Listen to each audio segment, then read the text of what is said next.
जिसको कुर्बानी के बकरे के रूप का कॉन्सेप्ट दिया गया है लाल किताब में।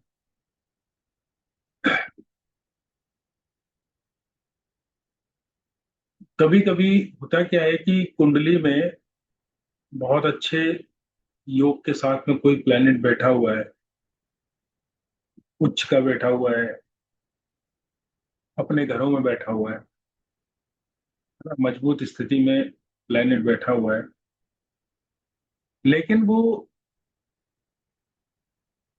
आप देखोगे कि उस प्लेनेट के बहुत अच्छे रिजल्ट नहीं आते। मतलब वो अपने बहुत अच्छे रिजल्ट देने में सक्षम नहीं होता है, क्योंकि वो प्लेनेट आपके चार्ट में एक्टिवेट नहीं होता है। ठीक है। जैसे मान लीजिए किसी के सेकंड हाउस में चंद्रमा बैठा हुआ है, और सेकंड हाउस में चंद्रमा का बैठना, या सेकंड हाउस में जुपिटर का बैठना, या सेकंड हाउस में शुक्र का बैठना, ये सब शुभ माना जाएगा, अच्छा माना जाएगा। लेकिन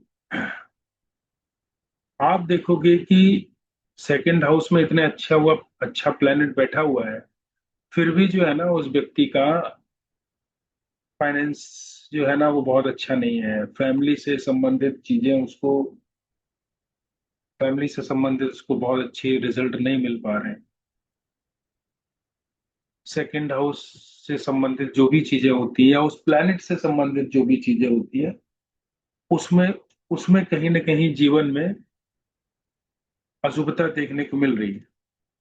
इतना अच्छा प्लेनेट बैठे हुए भी अपने रिजल्ट देने में सक्षम नहीं। तो क्यों ऐसा होता है?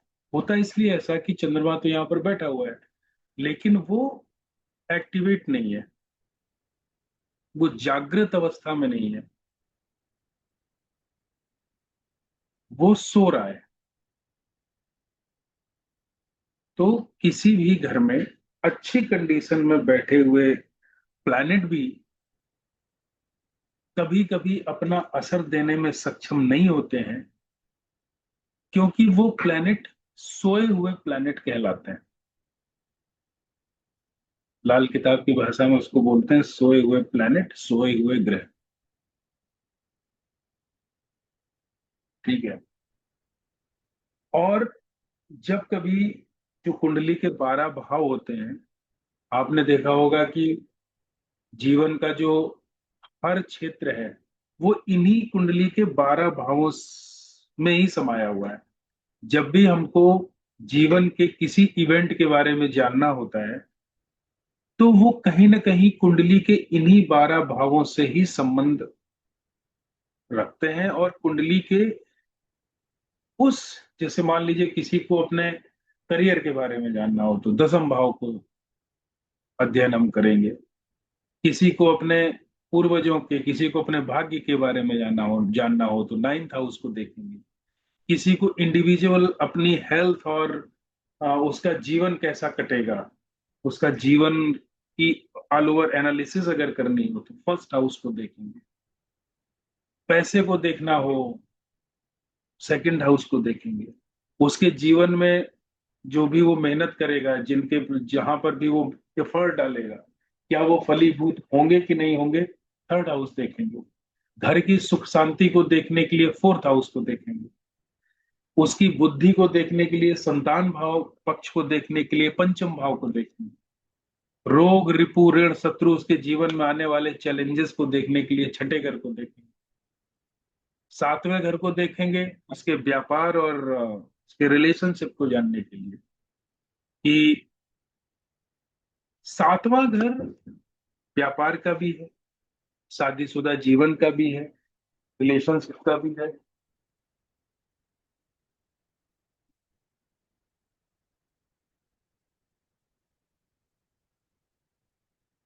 ठीक है। आप जीवन में सामने वाले से क्या उम्मीद करते हैं? मतलब फर्स्ट हाउस लगन हो गया, आप खुद हो गए। सातवां घर हो गया आपके विपरीत का हाउस, जो आपके सामने खड़ा हुआ है। चाहे वो आपका कोई दोस्त हो, चाहे वो आपका कोई आपसे कंपटीशन करने वाला हो, चाहे वो आपका शत्रु हो, सामने वाला। लगन आप खुद, सातवां घर आपके सामने वाला। ठीक है। तो जीवन में जितने लोगों से आपकी मुलाकात होती है, वो सब सेवेंथ हाउस से संबंध रखते हैं। किसी भी चीज का आप व्यापार करते हैं तो जो कस्टमर्स होते हैं ना, वो सातवां घर है। डेली वेजेस पे कितने लोगों से आप इंटरेक्ट करते हैं, वो सातवां घर होता है। अगर पहले घर और सातवें घर का संबंध बन रहा है, तो वो व्यक्ति जो है ना, उसके स्वभाव में ही होगा। जब तक वो दिन भर में 8-10 लोगों से नहीं मिल लेगा ना, तो उसको मन ही नहीं लगेगा। होता नहीं है कि बहुत सारे लोग होते हैं कि वो कहते हैं कि आज मैं कहीं बाहर नहीं गया, लोगों से मिला नहीं, तो मेरा दिन अच्छा नहीं गया, मन नहीं लगा। तो जब भी लगन और सेवेंथ हाउस का आपस में संबंध होता है, लगन का लॉर्ड सेवेंथ हाउस में बैठ जाए, सेवेंथ हाउस और लगन लॉर्ड की युति हो जाए कहीं पर, है ना? अब देखो, दोनों में कितना अंतर है। थोड़ा सा लाल किताब से हटके जा रहा हूँ। लाल किताब में तो ये कॉन्सेप्ट नहीं है कि इस घर का स्वामी इस घर में बैठा हुआ है तो ये रिजल्ट आएगा, है ना? तो लेकिन मान लीजिए लगन लॉर्ड, जैसे लगन में कोई भी राशि लिखी हुई हो, जैसे मान लीजिए यहाँ पर मिथुन राशि लिखी है ना, उसका लॉर्ड बुध हो गया। लगन लॉर्ड मतलब मिथुन का स्वामी बुध मान लीजिए सेवेंथ हाउस में जाके बैठ जाए, है ना? तो ऐसा व्यक्ति लोगों से मिले बगैर उसको जो है ना चैन नहीं पड़ेगा। जब तक वो 8-10 लोगों से मिल नहीं लेगा जाके, तो उसका मन नहीं लगेगा। जहां कहीं भी अगर वो जाएगा ना, तो पहले वो सामने वाले से कहेगा, यार मुझे बाजार जाना है, मार्केट जाना है, चल मेरे साथ चल तू भी। साथ में घूम के आते हैं, मैं सामान भी ले लूंगा और मेरा समय भी कट जाएगा। तो इस तरीके की आप देखेंगे, जो भी व्यक्ति कहीं भी कहीं बाहर जा रहा होता है ना, उसको किसी न किसी के साथ की जरूरत होती है। लगन लॉर्ड जब भी सेवेंथ हाउस से संबंध बना रहा होता है, सेवेंथ हाउस में जाके बैठा होता है या युति होती है। अब यही चीज अगर उल्टा हो जाए, सेवेंथ लॉर्ड फर्स्ट हाउस में जाके बैठ जाए, सेवेंथ लॉर्ड सातवें घर का स्वामी लगन में जाके बैठ जाए, फर्स्ट हाउस में आके बैठ जाए, तो फिर ऐसा व्यक्ति खुद जाके जो है उन लोगों के बीच में जान मतलब बहुत ज्यादा कोशिश नहीं करेगा जाने की। लोग खुद ही इससे चिपकने की कोशिश करेंगे, है ना? बहुत सारे लोग होते हैं ना कि जो है ना, उस आदमी का एक और ही ऐसा होता है कि अगल बगल वाले इधर उधर के लोग उसी खुद ही चिपकने की उससे कोशिश करते हैं। ये अंतर हो जाता है दोनों को पढ़ने का, दोनों घरों की सिचुएशन को रीड करने का। ठीक है, तो ये थोड़ा सा अलग से मैंने बताया। अब आठवां घर जो होता है, वो आपके जीवन के जो छुपी हुई जो चीजें होती है ना आपके जीवन में, जिनको आप दूसरों को दिखाना नहीं चाहते हैं, जो आपकी गुप्त चीजें होती हैं, आठवां घर उनका है। ठीक है। नवां घर, आठवां घर इनहेरिटेंस प्रॉपर्टी का भी है, जो बगैर कमाया हुआ धन होता है। बगैर कमाया हुआ धन आपको मिल जाए, जैसे लॉटरी का, है ना, रिटायर होने के बाद में पेंशन का। देखियो, आठवां घर आपको बहुत बड़ा धन दे सकता है, लेकिन आठवां घर जब आपको देता है ना, तो उसके बदले में कुछ ले लेता है आपसे, तब वो आपको देता है। जैसे मान लीजिए किसी की प्रॉपर्टी अगर आपको मिलने वाली हो पूर्वजों की, तो पहले वो उसकी मृत्यु हर लेगा, पहले उसकी मृत्यु करेगा, तब आपको उसकी जो है प्रॉपर्टी देगा, है ना? नौकरी की पेंशन या नौकरी का जो लास्ट का जो पैसा मिलता है, जो वो होता है, तो पहले आपकी नौकरी खत्म करेगा, तब आपको वो देगा। ठीक है। तो आठवां घर में बड़ी ताकत है। आठवां घर का संबंध दूसरे घर से बन जाए, आठवें घर का संबंध 11वें घर से बन जाए, मतलब गुप्त चीजों की प्राप्ति आपको करवा देगा। 11वां घर क्या है? प्राप्ति। 11वां घर क्या है? इच्छा पूर्ति। तो आठवें का संबंध 11वें घर से बन जाए, दोनों के स्वामी एक साथ में युति हो जाए, या लाल किताब की भाषा में 11वें घर का मालिक या कारक आठवें घर का मालिक या कारक की कहीं पर युति हो जाए, एक दूसरे के घर में बैठ जाए, तो क्या होगा कि आठवां घर जो है ना आपको प्राप्ति करवा देगा, जिस भी चीजों का आठवां घर है। आठवां घर गूढ़ विद्या का है, एस्ट्रोलॉजी का है, ज्योतिष का है ना, जितने भी ये छुपी हुई विद्याएं होती हैं उनका है। उसमें आपकी प्राप्ति करवा देगा, उसमें आपको बहुत अच्छे परिणाम देगा। आठवां घर जिसका मजबूत होता है ना, वो दूसरे के जेब से पैसा निकालने में मास्टर होता है। दूसरे की जेब से पैसे निकालने का मतलब ये हुआ जबरदस्ती हाथ डाल के नहीं। जैसे मान लीजिए वो इंश्योरेंस फील्ड में काम करने वाला हुआ, तो वो बहुत ज्यादा उसको आसानी से वो अपनी चीजें सारी बता के जो है ना उसका पैसा निकलवा लेगा, है ना। दूसरों के पैसों से कमाना, जिसका भी एर्थ हाउस मजबूत होता है वो दूसरों के पैसे से कमाता है, दूसरे के पैसे को इन्वेस्ट करवा देना। देखो, हाउसेस के जो जो हाउस एक दूसरे के साथ में जुड़े होते हैं ना, उसके कॉम्बिनेशन को, उसकी थ्योरी को समझने की कोशिश करो। ये जो कुंडली है ना, वो ईश्वर ने आपको एक तरीके से मैप के रूप में आपको दे दिया है, बस उस मैप को रीड करना, उस मैप को समझना आपकी जिम्मेदारी है।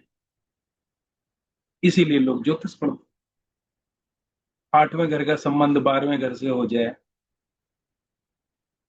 ठीक है, साथ में सातवें घर का संबंध हो जाए, तो ऐसा व्यक्ति दूसरे का पैसा इन्वेस्ट करवा के जो है वो अच्छा पैसा कमाता है। कुंडली में किसी ऐसे प्लेनेट की दशा चल रही हो जो सातवें घर से भी संबंध रखे है, आठवें घर से भी संबंध रखे है, 12वें घर से भी संबंध रखे है, तो ये जो है ना, 7 8 12 इस तरीके का संबंध जो है, ये शो करता है। आठवां घर और 12वां घर अच्छे तो नहीं माने जाते हैं कुंडली। आठवां घर और 12वें घर का पिक्चर में आना किसी दशा के समय में, तो आप एक बार में आपके दिमाग में यही आएगा कि ये जो है ना, इस पीरियड में हमको अच्छे परिणाम मिलते हुए नहीं दिख रहे हैं, है ना, खासकर फाइनेंस के क्षेत्र में। तो यहां पर जो है ना, चीजों को प्लेनेट के हिसाब से अपने आप को ढाल लेना, ये एक बहुत बड़ी चीज होती है। जैसे मान लीजिए 7 8 12 आपके खुद के फाइनेंस के लिए तो ये अच्छा नहीं दिख रहा है। आपके खुद के फाइनेंस के लिए घर कौन से अच्छे हैं? सेकंड हाउस, 11वां घर और छठा घर। छठा घर क्या है? छठा घर सर्विसेज, सर्विसेज के बदले में जो भी आप सर्विसेज आप प्रोवाइड करते हैं लोगों को, उसके बदले में जो आपको पैसा मिलता है, वो है छठा घर। सातवां घर आपका व्यापार है, सातवां घर आपका कस्टमर है। छठवां घर सातवें घर का 12वां है, मतलब आपके कस्टमर की पैसे का खर्चा। जब आपका कस्टमर पैसा खर्च करेगा तभी तो आपको अर्निंग होगी। तो छठवां घर इसलिए आपकी अर्निंग का है। जिसकी कुंडली में छठवां घर बहुत अच्छे से एक्टिवेटेड होता है, छठवां घर 11वें घर से संबंध रखता है, छठवां घर 10वें घर से संबंध रखता है, छठवां घर सेकंड हाउस से संबंध रखता है, तो उसके जीवन में कस्टमर के पैसे का, या जो वो जीवन में अपनी सर्विसेज प्रोवाइड करवा रहा है, उसका, उसके बदले में पैसे आने का जो है ना वो रास्ता वो खुल जाता है। तो सर अगर वो आठ रहे उसके रिलेटेड काम कर रहा है तो फिर उसके लिए बेटर होगा 7 8 12। तो यहाँ पर अगर प्लेनेट की इस तरीके की हम्म, दशा चल रही हो, इस तरीके के रिजल्ट हम्म, दे, तो फिर हम उस पीरियड में, जैसे मान लीजिए हमारे लिए सेकंड हाउस पैसे का हो गया, हमारी पत्नी के लिए पैसे का हाउस कौन सा हो गया? जैसे हमारे लिए सेकंड हाउस है, वैसी पत्नी का घर एट्थ, सातवां होगा, उसका सेकंड हाउस कौन सा हो गया? 8वां घर। एट्थ, उसके लिए छठा घर कौन सा हो गया? 12वां घर। बाद। तो उस पीरियड में अगर पैसे का नुकसान हो रहा हो तो अपनी बीवी के नाम से अकाउंट खुलवा के उसके अकाउंट में पैसा जमा करते रहना चाहिए, क्योंकि उस टाइम जो है आपकी वाइफ का जो है फाइनेंस बहुत मजबूती से दिख रहा है। आपके पैसे का नुकसान मतलब उसका, सामने वाले का पैसे का फायदा, है ना। तो इस तरीके से हम यूज कर सकते हैं चीजों को। तो हम घरों की बात कर रहे थे, तो कोई घर जिंदगी में तब अच्छे रिजल्ट नहीं देते हैं जब वो घर भी सोए हुए होते हैं। अब कोई प्लेनेट कैसे सोया हुआ माना जाता है? जब भी कुंडली में कोई प्लेनेट जहां पर भी बैठा हो और वो प्लेनेट जहां पर दृष्टि डालता है, वो प्लैनेट जहां पर दृष्टि डाल रहा होता है वहां पर कोई प्लैनेट ना हो तो वो प्लैनेट सोया हुआ कहलाता है। जैसे मान लीजिए फर्स्ट हाउस में कोई प्लैनेट बैठा हुआ है, फर्स्ट हाउस में ए प्लैनेट बैठा हुआ है। फर्स्ट हाउस में ए प्लैनेट जो बैठा हुआ है वो किस भाव पे दृष्टि डालेगा? 7th हाउस पे। सेवेंथ हाउस पे हाँ दृष्टि। सेवेंथ हाउस खाली हो तो इस कंडीशन में प्रथम भाव में बैठा हुआ प्लैनेट सोया हुआ माना जाएगा, वो अपने रिजल्ट देने में सक्षम नहीं होगा। भले ही यहां पर सूर्य ही क्यों ना बैठा हो, उच्च का हो कि सूर्य ही क्यों ना बैठा हो, तो सूर्य अच्छे से जीवन में काम करे, सूर्य एक्टिवेट हो जाए तो हमको उस हाउस में बैठे हुए प्लैनेट को जगाना पड़ेगा, उसको हमको ट्रिगर करना पड़ेगा, उसको हमको जागृत करना पड़ेगा। प्लैनेट जागृत दो कंडीशन में होता है,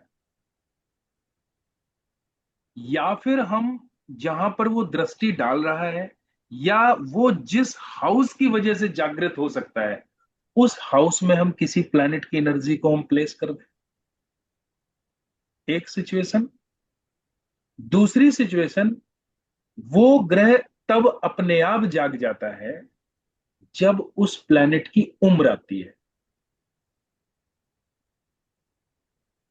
तो वो प्लैनेट अपने आप जाग जाता है। लेकिन अगर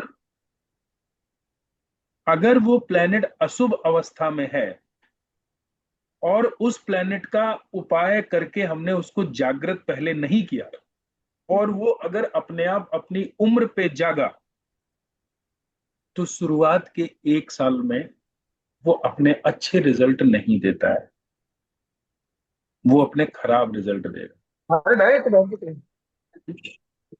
जैसे मान लीजिए सेवेंथ हाउस में शुक्र बैठा हुआ है। शुक्र की उम्र क्या होती है? 25 साल। 25 साल। फर्स्ट हाउस में कोई प्लेनेट नहीं है, तो अगर हमने शुक्र को कुंडली में शुरुआत में उपाय उपाय करके अगर हमने उसको जागृत नहीं किया तो जब 25 साल की उम्र आएगी तो वो शुक्र अपने आप जागेगा, तो यहां पर वो शुक्र पहले साल में अच्छे रिजल्ट, 25वें साल में अच्छे रिजल्ट देने में सक्षम नहीं होगा, तो उसको उपाय करके हमको पहले से जगाना हो। सर, हाँ जी। जैसे 35 साल तक तो हर हर ग्रह जाग जाता है। हाँ, जब उस प्लेनेट की उम्र आएगी तो वो अपने आप हाँ, जाग जाएगा। 35 साल तक तो जाग जाता है। जैसे अब हम लोग को ये नॉलेज मिली है, हाँ तो इस केस में तो काफी लोगों को काफी प्रॉब्लम्स रहती है, फिर जैसे कि नहीं जागे हाँ, रहते हैं तो उसके उसके अभी बात करेंगे। ठीक है। जैसे ये तो सोया हुआ ग्रह हो गया, सोया हुआ घर, सोया हुआ कुंडली के जो 12 भाव हैं। अपराधियों से बात तो म्यूट कर लो आप, जहां से भी आवाज आ रही है म्यूट कर लो, जब भी खुलना हो तो बात करनी हो तब आप अपने आप को म्यूट कर लीजिए। तो ये तो सोया हुआ ग्रह हो गया कि सामने जहां पर वो दृष्टि डाल रहा है वहां पर अगर कोई प्लेनेट नहीं है तो वो सोया हुआ कहलाता है। सोया हुआ घर कुंडली के 12 भाव, कौन सा भाव कब सोया हुआ होता है? जिस घर में कोई प्लेनेट ना बैठा हो, ना ही उस घर पर किसी प्लेनेट की दृष्टि पड़ रही हो, तो वो घर सोया हुआ कहलाएगा। जैसे मान लीजिए फोर्थ हाउस है, फोर्थ हाउस में कोई प्लेनेट ना बैठा है और फोर्थ हाउस में किसी प्लेनेट की दृष्टि भी नहीं है, तो वो सोया हुआ कहलाएगा। टेंथ हाउस है, टेंथ हाउस में ना ही कोई प्लेनेट बैठा है और ना ही फोर्थ हाउस में कोई प्लेनेट बैठा है जो 10वें घर में दृष्टि डाल के इसको आ, उस हाउस की एनर्जी को जागृत कर दे, तो 10वां घर सोया हुआ कहलाएगा। तो सोए हुए घर, जब भी कुंडली में कोई घर सोया हुआ होता है तो उस घर से संबंधित जो भी चीजें होती हैं, वो जिस चीज का वो संबंध रखता है वो हाउस, जैसे 10वां घर करियर से संबंध रखता है, ठीक है। और तो व्यक्ति को करियर के फील्ड में, स्टेटस से संबंध रखता है 10वां घर, तो स्टेटस के क्षेत्र से, किसी भी तरीके के कर्म से संबंध रखता है, कारोबार से, तो कारोबार में नेक असर देखने को नहीं मिलता है। या उससे संबंधित जो रिश्तेदार होता है, जैसे 10वें घर से संबंध, 10वां घर से अगर संबंध देखा जाए तो फादर की स्थिति का अंदाजा लगाया जाता है 10वें घर से। फिर मदर इन लॉ भी होती है। हाँ, अगर उल्टा कर देंगे तो मदर इन लॉ हो जाएगी, चार्ट को घुमा देंगे। पत्नी की माँ, हमारी माँ 4th हाउस, हमारे सामने वाले की माँ, हमारे पार्टनर की माँ, हमारी उसका उसकी माँ 10th हाउस, तो हमारी सास हो गई, है ना। और सरकार का संबंध 10th हाउस से होता है, किसी अथॉरिटी का संबंध 10th हाउस से होता है, अपने से एक स्टेप जो बड़ा ऑफिसर होता है उसका जो है संबंध 10th भाव से होता है।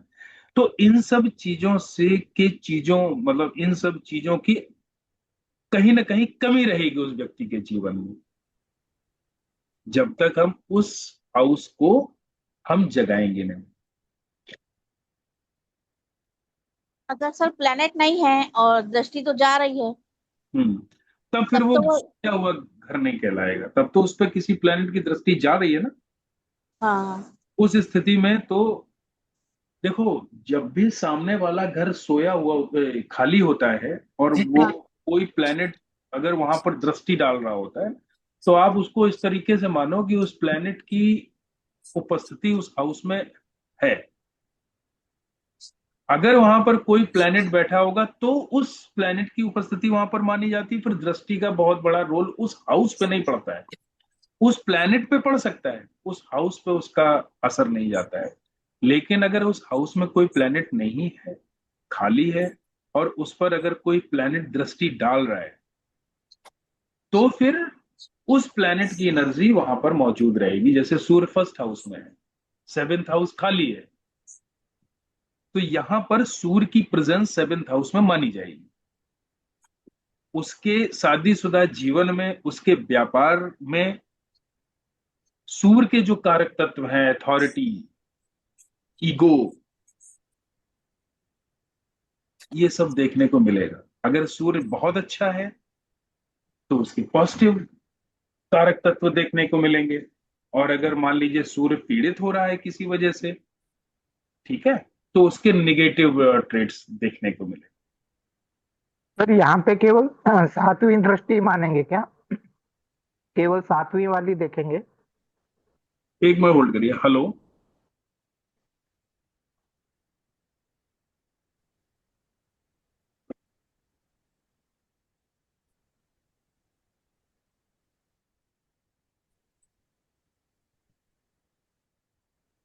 हाँ जी, क्या पूछ रहे थे आप?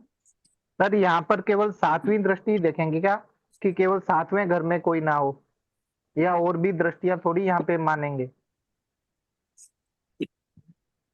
देखो, जैसे और भी दृष्टियां लाल किताब की है ना, जैसे 6th हाउस पे दृष्टि आती है 2nd हाउस की। दृष्टियां तो हमने पढ़ा दिया ना। हाँ जी हाँ जी, हाँ।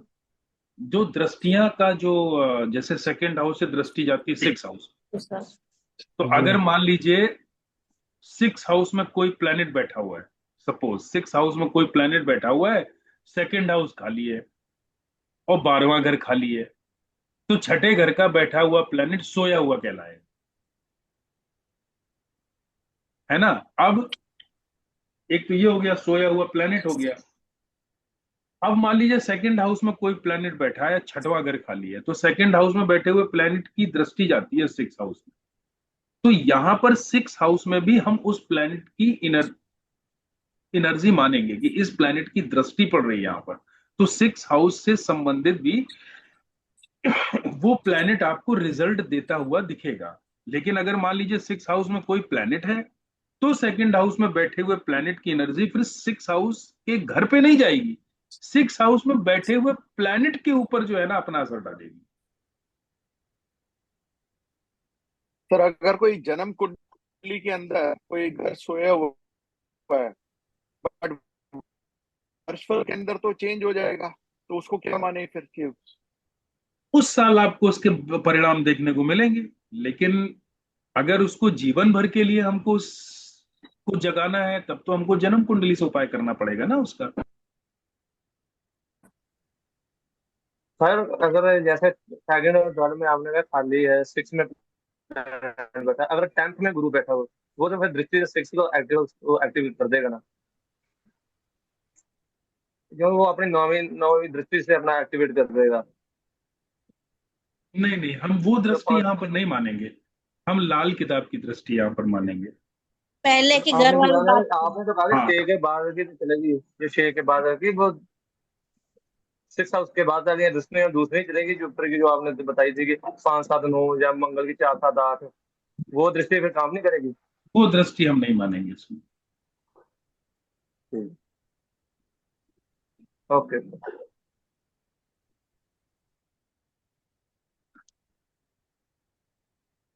ठीक है, तो अगर फर्स्ट हाउस में आ, हम बात कर रहे थे कि किसी भी हाउस को कैसे हम जागृत करें।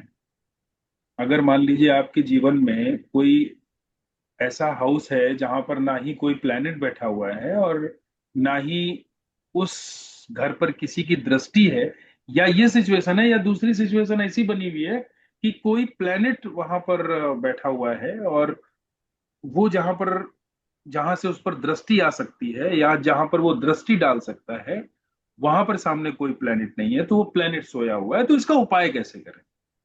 तो फर्स्ट हाउस को जगाने के लिए आप अपने शरीर पर कोई चीज धारण कर सकते हैं, खासकर जो जो आपके इस एरिया में हो, मतलब फेस एरिया में हो, गर्दन में हो।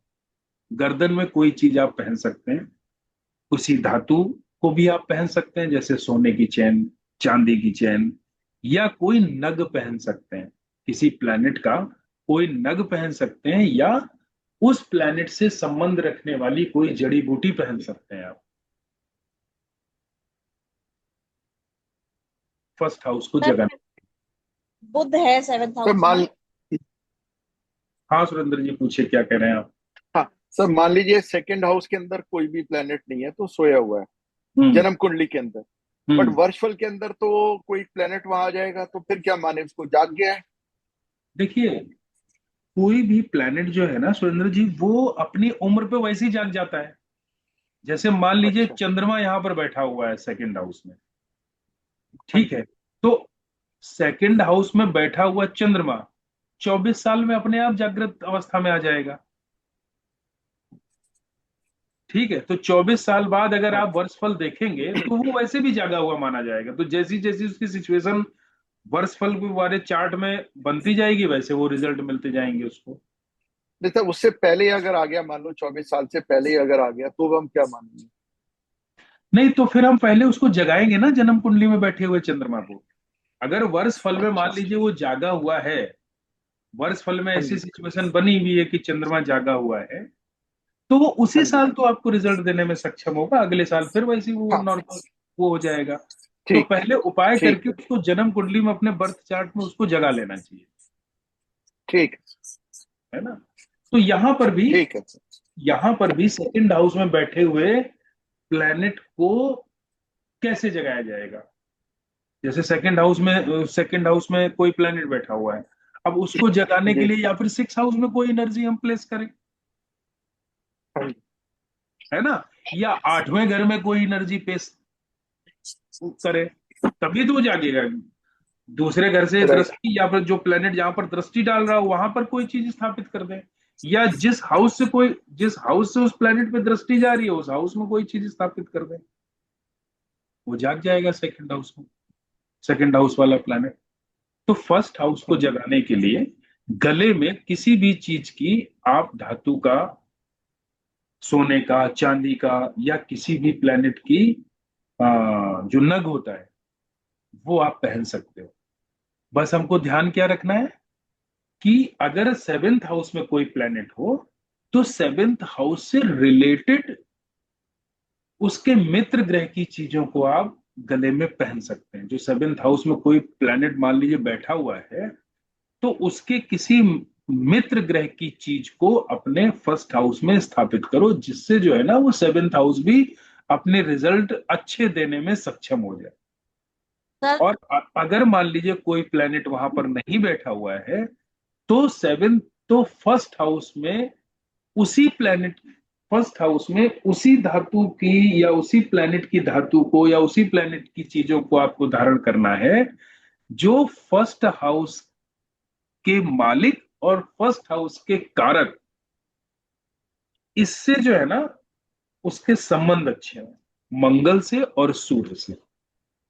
सर जब हाँ, जैसे सेवेंथ हाउस में बुध बैठा है, सोया हुआ है, वो फर्स्ट हाउस में कोई ग्रह नहीं है, तो क्या इस कंडीशन में जो वो गोल तांबे बात का। महक जी अभी हम बात करेंगे इसकी, हमको इसको कंप्लीट कर लेने दीजिए, है अच्छा। ना, सारे उसको कंप्लीट कर लेने दीजिए, बीच में जो है ना वो बीच में इस तरह मत पूछिए, फिर जब ये चैप्टर हो जाएंगे ना तब हम सबके क्वेश्चन लेंगे, ठीक है।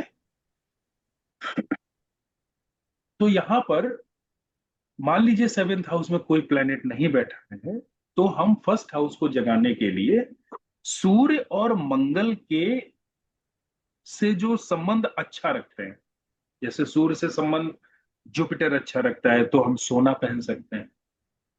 सूर्य से संबंध चंद्रमा का भी अच्छा है, मंगल का भी अच्छा है चंद्रमा का संबंध, हम चांदी की कोई चीज पहन सकते हैं, ठीक है। हर कोई यहां पर बुद्ध की चीज नहीं पहन सकता, है ना। बुद्ध क्या है, माला, किसी भी तरीके का माला, जो माला पहना जाता है, गोल गुरियों, कोई भी गोल चीज, वो बुद्ध से संबंध रखती है। तो हम ऐसे ही माला नहीं पहन, माला की एनर्जी हर किसी के ऊपर सूट नहीं करती है, इसीलिए बेझिझक गोल्ड की चीज और चांदी की चीज आप पहन सकते हैं, अगर सातवां घर खाली है तो, और फर्स्ट हाउस भी खाली है तो, क्योंकि दोनों प्लैनेट से ये जुपिटर के और चंद्रमा के अच्छे संबंध है, ठीक है। मान लीजिए अगर बुध की चीज अगर कोई पहनते भी हैं, तो साथ में सूर्य की चीज पहनना पड़ेगा, क्योंकि उसको वहां पर बुध को हमको सूर्य की मदद देनी होगी। तो इस तरीके से हमको धातु को या गले में जो भी चीज आप पहन रहे हैं उसका हमको निर्धारण करना है। हमारे पास सोने की चैन के पैसे नहीं है, हम पीला धागा पहन लेंगे, पीला धागा भी बृहस्पति से संबंध रखता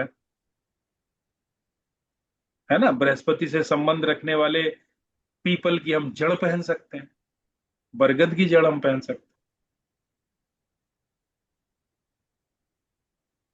ठीक है। तो कोई भी चीज पहन सकते हैं, कोई जरूरी नहीं है कि हम बहुत महंगी चीज पहने, ठीक है। मान लीजिए यहां पर फर्स्ट हाउस में कोई प्लेनेट बैठा हुआ है, मंगल बैठा हुआ है, अब मंगल और सेवेंथ हाउस खाली है,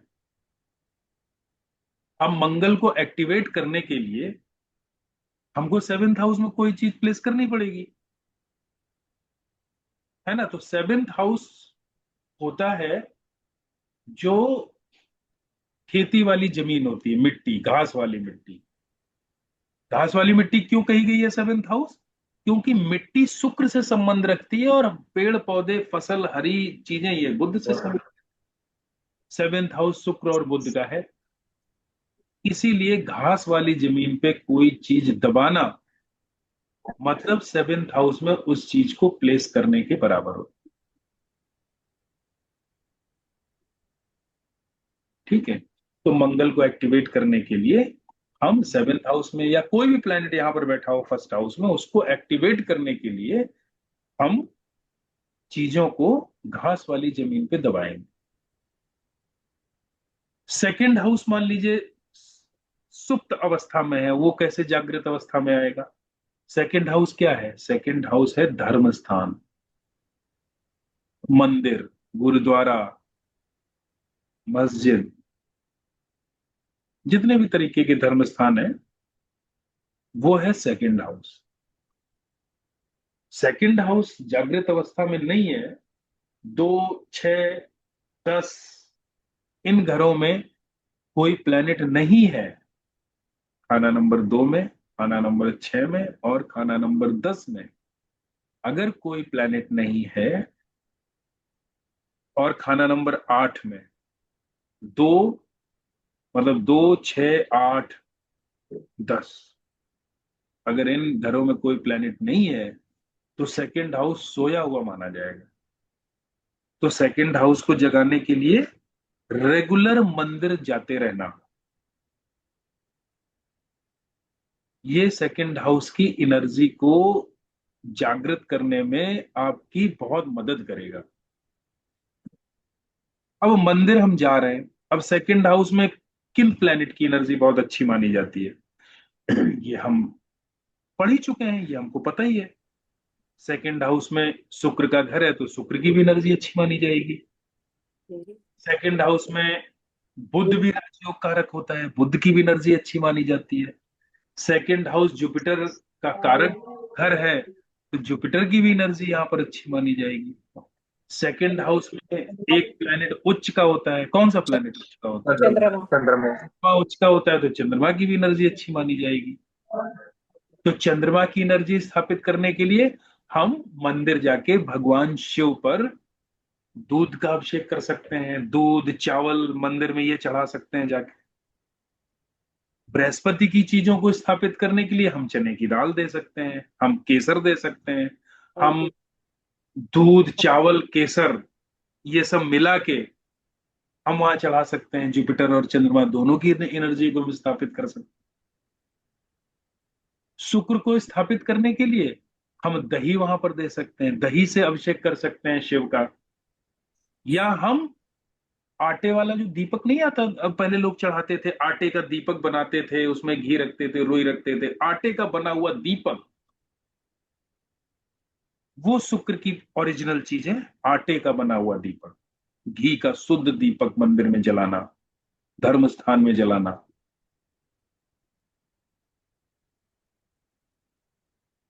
ठीक है, ये हम चीज धर्म स्थान में दे सकते हैं। सेकंड हाउस में को जगाने के लिए हम कुछ भी चीज मंदिर में दे सकते हैं, किसी भी प्लेनेट की चीज हम मंदिर में दे सकते हैं। क्यों? क्योंकि सेकंड हाउस में सारे प्लेनेट अच्छा रिजल्ट देते हैं, कोई भी प्लेनेट खराब रिजल्ट नहीं देता धर्म स्थान में जाके। लेकिन जब हमको उपाय करना ही है, हमको सेकंड हाउस को जगाना ही है, तो क्यों ना हम जो उस घर में फेवरेबल प्लेनेट है, आपको बुध को स्थापित करना है, फूलों की माला चढ़ा दी। कोई भी गोल चीज सिर्फ फूल चढ़ाना ये बुध नहीं माना जाएगा, फूल की माला चढ़ाना ये बुध माना जाएगा। फूल की माला आप चढ़ाएंगे तो गेंदे की फूल की माला चढ़ाइए, क्योंकि बृहस्पति का घर है, बुध को आप स्थापित कर रहे हैं। जुपिटर और बुध सेकंड हाउस में बहुत अच्छा रिजल्ट देते हैं जब दोनों साथ में होते हैं। हालांकि जुपिटर और बुध किसी हाउस में दोनों शत्रु प्लैनेट हैं, बहुत अच्छा रिजल्ट देने में सक्षम नहीं होते हैं, लेकिन सेकंड हाउस में बैठ जाए, फोर्थ हाउस में जुपिटर और बुध बैठ जाए, बहुत बेहतरीन सिचुएशन, बहुत अच्छा योग है ना। फूलों की माला आप दे सकते हैं।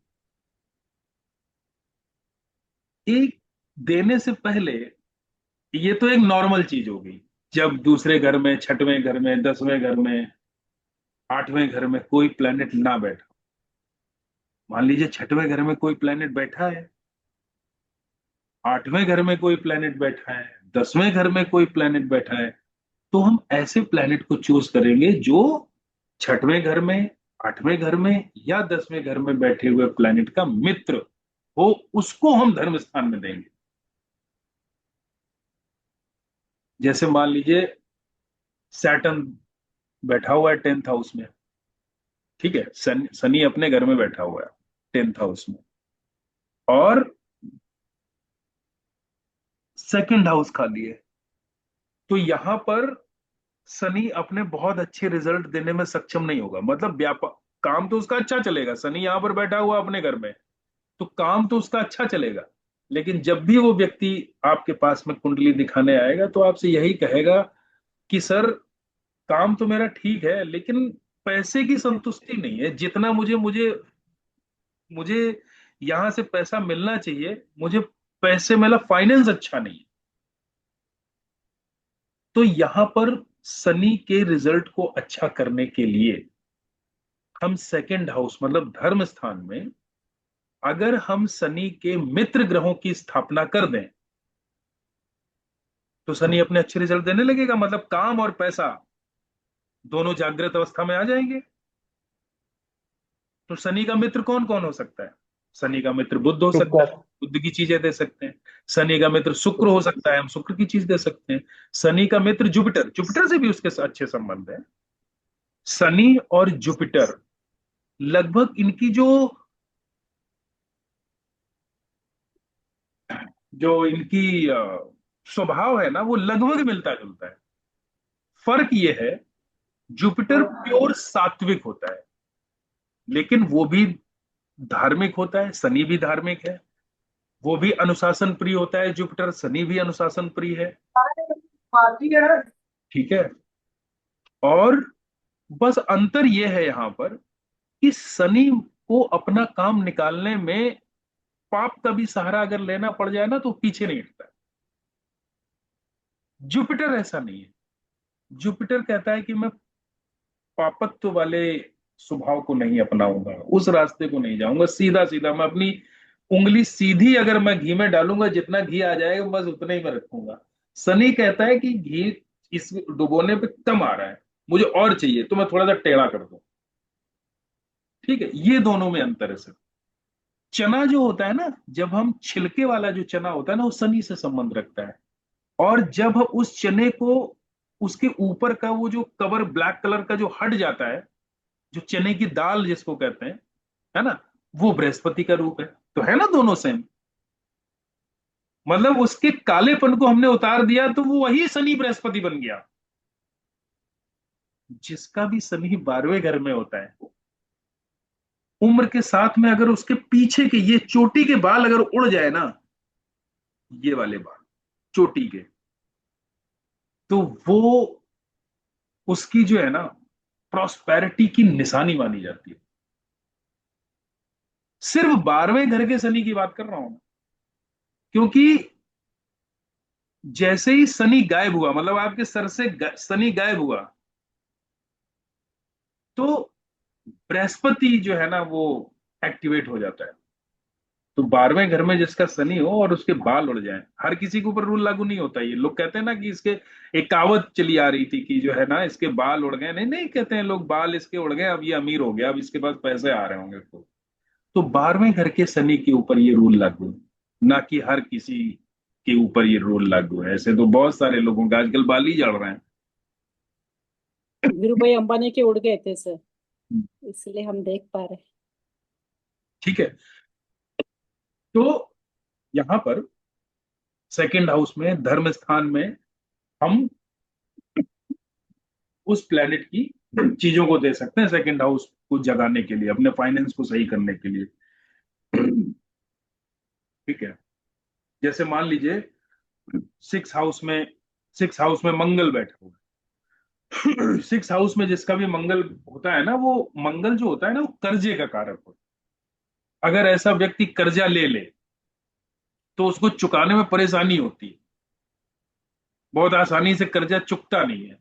कर्जा चुका रहा होता है, फिर उसके ऊपर कोई ना कोई ऐसी चीज सामने आ जाती है कि उसको फिर कर्जा लेना पड़ जाता है।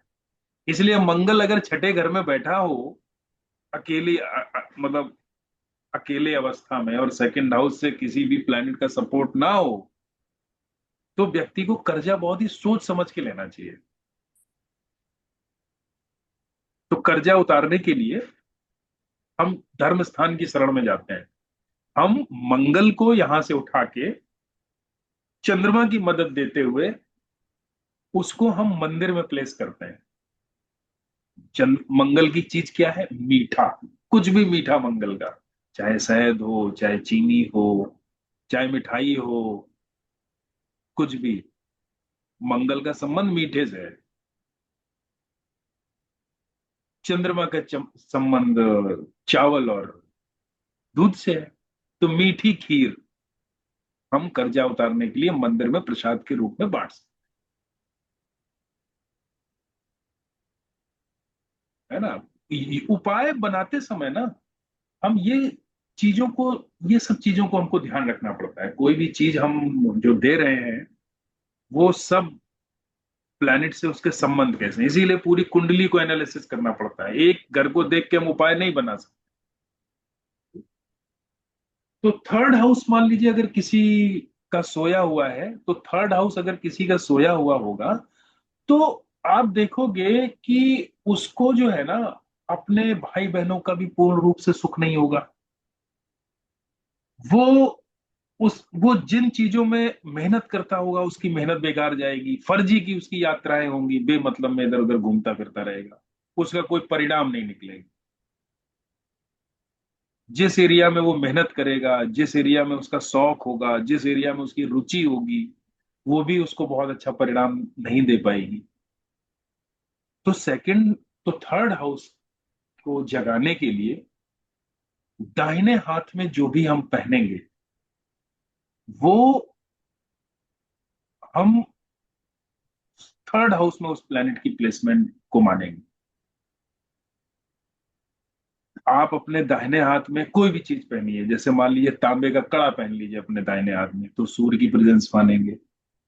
लोहे लोहे का कड़ा पहन लीजिए तो शनि की प्रेजेंस मानेंगे। सोने का कड़ा पहन लीजिए तो जुपिटर की प्रेजेंस मानेंगे। चांदी का कड़ा पहन लीजिए चंद्रमा की प्रेजेंस मानेंगे। इसको हम उपाय में भी कर सकते हैं। अगर थर्ड हाउस में मंगल बैठा हुआ है तो थर्ड हाउस में बैठा हुआ अकेला मंगल बद कहलाता है, अच्छा नहीं कहलाता, खराब होता है वो। भले ही अपने घर में बैठा हुआ है, लेकिन बुध का भी तो घर है ना वहां पे। तो यहां पर बुध मंगल को खराब करता है और मंगल बुध को खराब करता है। दोनों ही प्लेनेट यहां पर बैठे हुए अच्छे रिजल्ट नहीं देते हैं। मतलब बुध अगर यहां पर बैठा हो वो भी अच्छा नहीं है अकेला, और मंगल यहां पर बैठा हो वो भी अच्छा नहीं है यहाँ।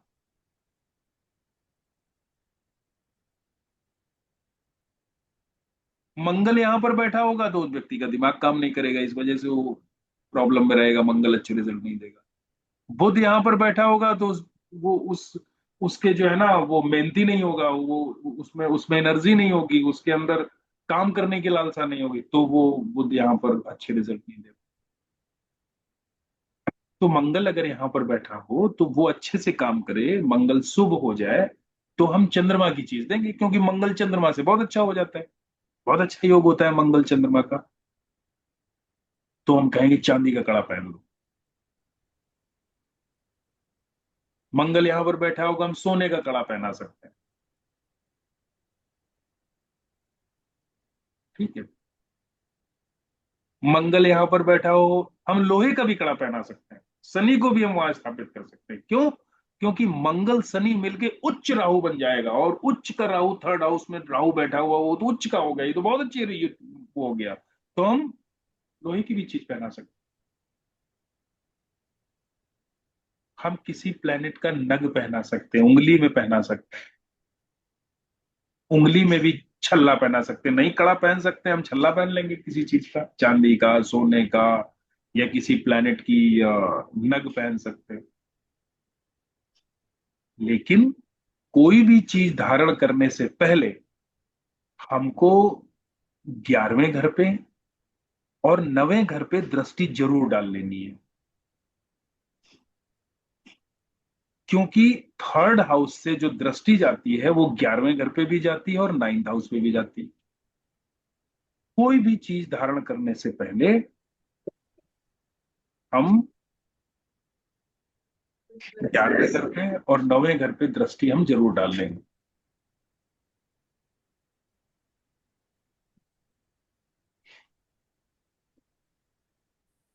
ग्यारहवें घर में या 9वें घर में जुपिटर बैठा हुआ है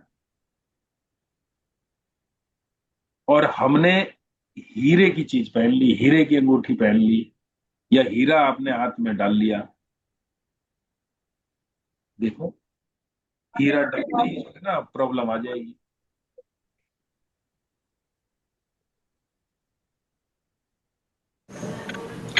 की दृष्टि अगर शुक्र पर पड़ती है तो ओके ओके, काम चल जाता है।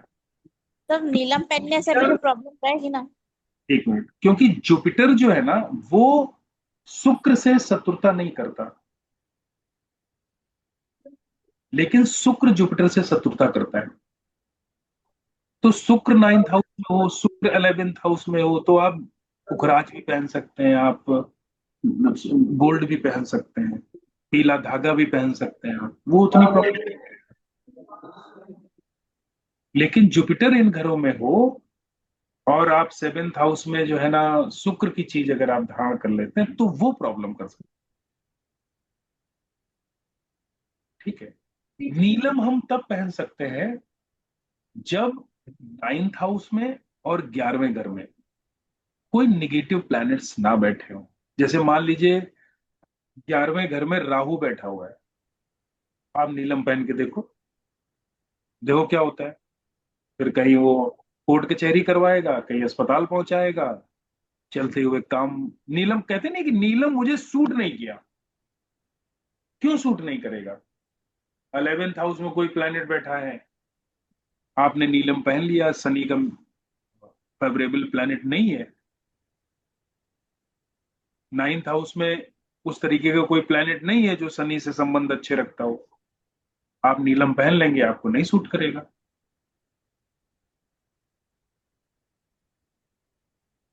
तो दाहिने हाथ में कोई नग पहनने से पहले तीसरे 3rd हाउस की जागृति तो हो जाती है। भाई नग प्लैनेट या ये नग या धातु क्यों पहनी जाती है? इसलिए पहनी जाती है, जब भी आप किसी को चार्ट दिखाते हैं तो आप यही कहते हैं कि सर इस कामों के प्रति मैं बहुत मेहनत कर रहा हूँ, बहुत एफर्ट डाल रहा हूँ, शादी के लिए मैं बहुत एफर्ट डाल रहा हूँ, शादी हो नहीं रही है। तो आपके एफर्ट फलीभूत हो, इसलिए कोई चीज धातु या कोई नग पहना जाता है ना। अब कोई जो है माँ अपने बेटे की कुंडली लेके ज्योतिषी के पास पहुंच गई और उसने कहा कि मेरा बेटा जो है ना वो शादी नहीं करना चाहता, कि गुरुजी आप ऐसा कोई नग या कोई ऐसा कुछ बता दो इसको मैं पहना दूं कि उसकी शादी हो जाए। तो आप कुछ भी पहना तो नहीं होगी शादी। जब वो एफर्ट ही नहीं डाल रहा है उस काम के लिए, जब वो करना ही नहीं चाहता है, तो कोई भी धातु पहना दो, कोई भी चीज पहना दो, वो उस चीज के योग को वो जागृत नहीं कर पाएगा। 3rd हाउस एफर्ट्स का होता है, मेहनत का होता है, किसी चीज को काम की शुरुआत का करने का होता है। इसीलिए धातु नग वगैरह ये जो है ना ये आपके दाहिने हाथ में 3rd हाउस में प्लेस करवाया जाता है, जिससे आपके एफर्ट जो है ना वो सही दिशा में रिजल्ट देने लग जाए। कहते हैं ना बहुत सारे लोग मैं बहुत मेहनत कर रहा हूं, लेकिन एग्जाम की मैं तैयारी कर रहा हूं, बहुत मेहनत कर रहा हूं, लेकिन मुझे सफलता नहीं मिल रही। ठीक है। तो 3rd हाउस में कोई भी चीज डालने से पहले, कोई भी चीज पहनने से पहले हमको इन सब कुछ चीजों का हमको ध्यान रखना पड़ता है। 4th हाउस अगर जागृत अवस्था में नहीं है, 4th हाउस को अगर हमको जगाना है, तो 4th हाउस आपकी जन्म भूमि, जहां पर आपने जन्म लिया है, जहां पर आप पैदा हुए हैं, 4th हाउस को जगाने के लिए तो सबसे पहले तो अपनी जन्मभूमि से मोहब्बत प्यार होना चाहिए। आपको अपनी माँ की शरण में जाना चाहिए। आपको अपने मनोस्थिति पे काम करना चाहिए। और जब किसी प्लेनेट को हमको यहां पर प्लेस करना होगा तो चौथा घर चंद्रमा का है, पानी का है, बहते हुए पानी का है, साफ स्वच्छ पानी का है। साफ स्वच्छ निर्मल पानी वही होता है जो लगातार फ्लो में होता है, लगातार बह रहा होता है। तो वहां पर हम कोई चीज हम स्थापित कर सकते, या फिर किसी को अगर जल प्रवाह की किसी के शहरों में दिक्कत है, वहां पर नहीं व्यवस्था है, तो आप जो है ना अपने जन्म स्थान पर जहां पर आप पैदा हुए हैं वहां पे किसी चौराहे की, जो चार चौराहा जहां पे आके मिलते हैं, और चार रास्ते जहां पर आके मिलते हैं जिसको चौराहा बोलते हैं, वहां पर हम कोई चीज को स्थापित कर सकते हैं। वहां पे हम कोई चीज रख के छोड़ के आ सकते हैं।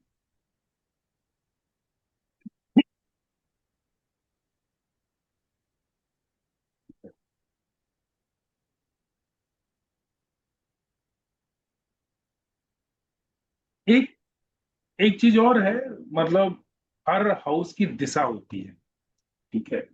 अगर मान लीजिए कोई आप उपाय नहीं कर पा रहे हैं, ये मकान कुंडली का कॉन्सेप्ट है, जब हम आपको वास्तु पढ़ाएंगे, लाल किताब वास्तु, लाल किताब मकान कुंडली पढ़ाएंगे, तब हम हर दिशा का ज्ञान देंगे, हर हाउस की दिशा में किस तरीके से हम कोई चीज रख सकते हैं, उसको हम कैसे फेवरेबल बना सकते हैं उस हाउस की डायरेक्शन को।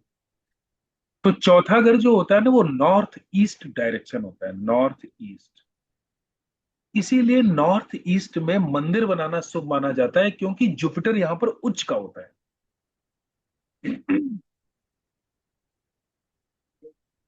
तो फोर्थ हाउस में कोई चीज स्थापित करने के लिए अपने घर की नॉर्थ ईस्ट डायरेक्शन को साफ रखें। वहां पर हम चंद्रमा की चीजें या जुपिटर और चंद्रमा दोनों की चीजें मिक्स करके हम स्थापित कर सकते हैं, ठीक है। ऐसे भी हम कर सकते हैं। पांचवा घर जो होता है, पांचवा घर गवर्नमेंट से संबंधित होता है। अगर देखिए, पांचवा घर कई चीजों का होता है। पांचवा घर जो है ना, पांचवें घर से हम फादर की भी स्थिति को भी हम देखते हैं। पांचवें घर से हम इस व्यक्ति के सरकार से कैसे संबंध है, इसको भी हम देखते हैं। नेम फेम का भी है पांचवा घर। पांचवा घर जो है ना, आपके पुराने पिछले जन्म के कर्मों का भी है। पिछले जन्म के जो पुण्य कर्मास हैं, वो पांचवा घर है। पूर्व पुण्य भाव पांचवें घर को बोलते हैं। पांचवा घर आपकी बुद्धि का भी है। पांचवा घर आपकी संतान का भी है। किसी का पांचवा घर बुरी तरीके से पीड़ित हो जाए, कि बुरी तरीके से पीड़ित होना, कई रूल यहां पर लग जाए, हर रूल से बहुत सारे रूल लग जाए और पांचवा घर पीड़ित हो जाए, ठीक है। कई रूल से पांचवा घर अगर पीड़ित हो रहा हो, तो कहते नहीं है कि ये तो आदमी बुद्धिहीन हो गया है, इसकी तो मति मारी गई है। तो मति मारा जाना मतलब पांचवा घर खराब हो जाना। पांचवें घर में राहु आ जाए, पांचवें घर में शनि आ जाए, और वो भी जाति स्वभाव से खराब ये प्लेनेट बैठे हो, मतलब जाति स्वभाव से शनि खराब हो जाए, टक्कर से भी शनि खराब हो जाए, है ना। जो प्लेनेट यहां पर बैठा है उसके घरों में भी खराबी हो जाए, मतलब बुरी तरीके से खराब हो जाए पांचवा।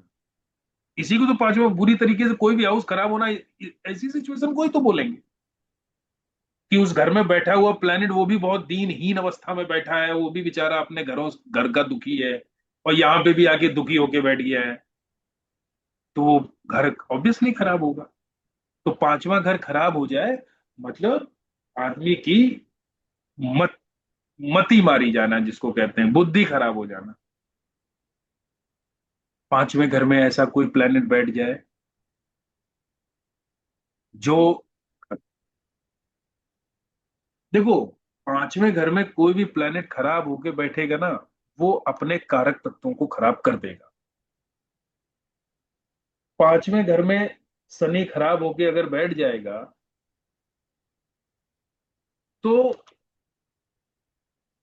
सही कर्मा जो है ना, वो जीवन में नहीं कर पाए, उसके कर्म खराब हो गए। मतलब उसकी बुद्धि जो है ना, वो सही काम ही नहीं करेगी। कोई भी काम अगर करना होगा ना, उसकी बुद्धि सही से काम नहीं करेगी। कि इसको काम को करने में जो एक आदमी की बुद्धि काम करनी चाहिए, जो वो उसको बहुत मतलब बुद्धि और कर्मों की आपस में लड़ाई होगी। आप इसको ऐसे लीजिए, शुक्र यहां पर बैठ जाएगा, तो उसकी बुद्धि जो है ना, रिलेशन बनाने में काम नहीं करेगी। खराब होके शुक्र बैठ जाएगा यहाँ, उस कंडीशन में। खराब की बात कर रहा हूं मैं, कोई भी प्लैनेट हर हाउस में अच्छा भी हो सकता है, खराब भी हो सकता है। शुक्र यहां पर कब खराब हो सकता है, किस अवस्था में खराब होगा?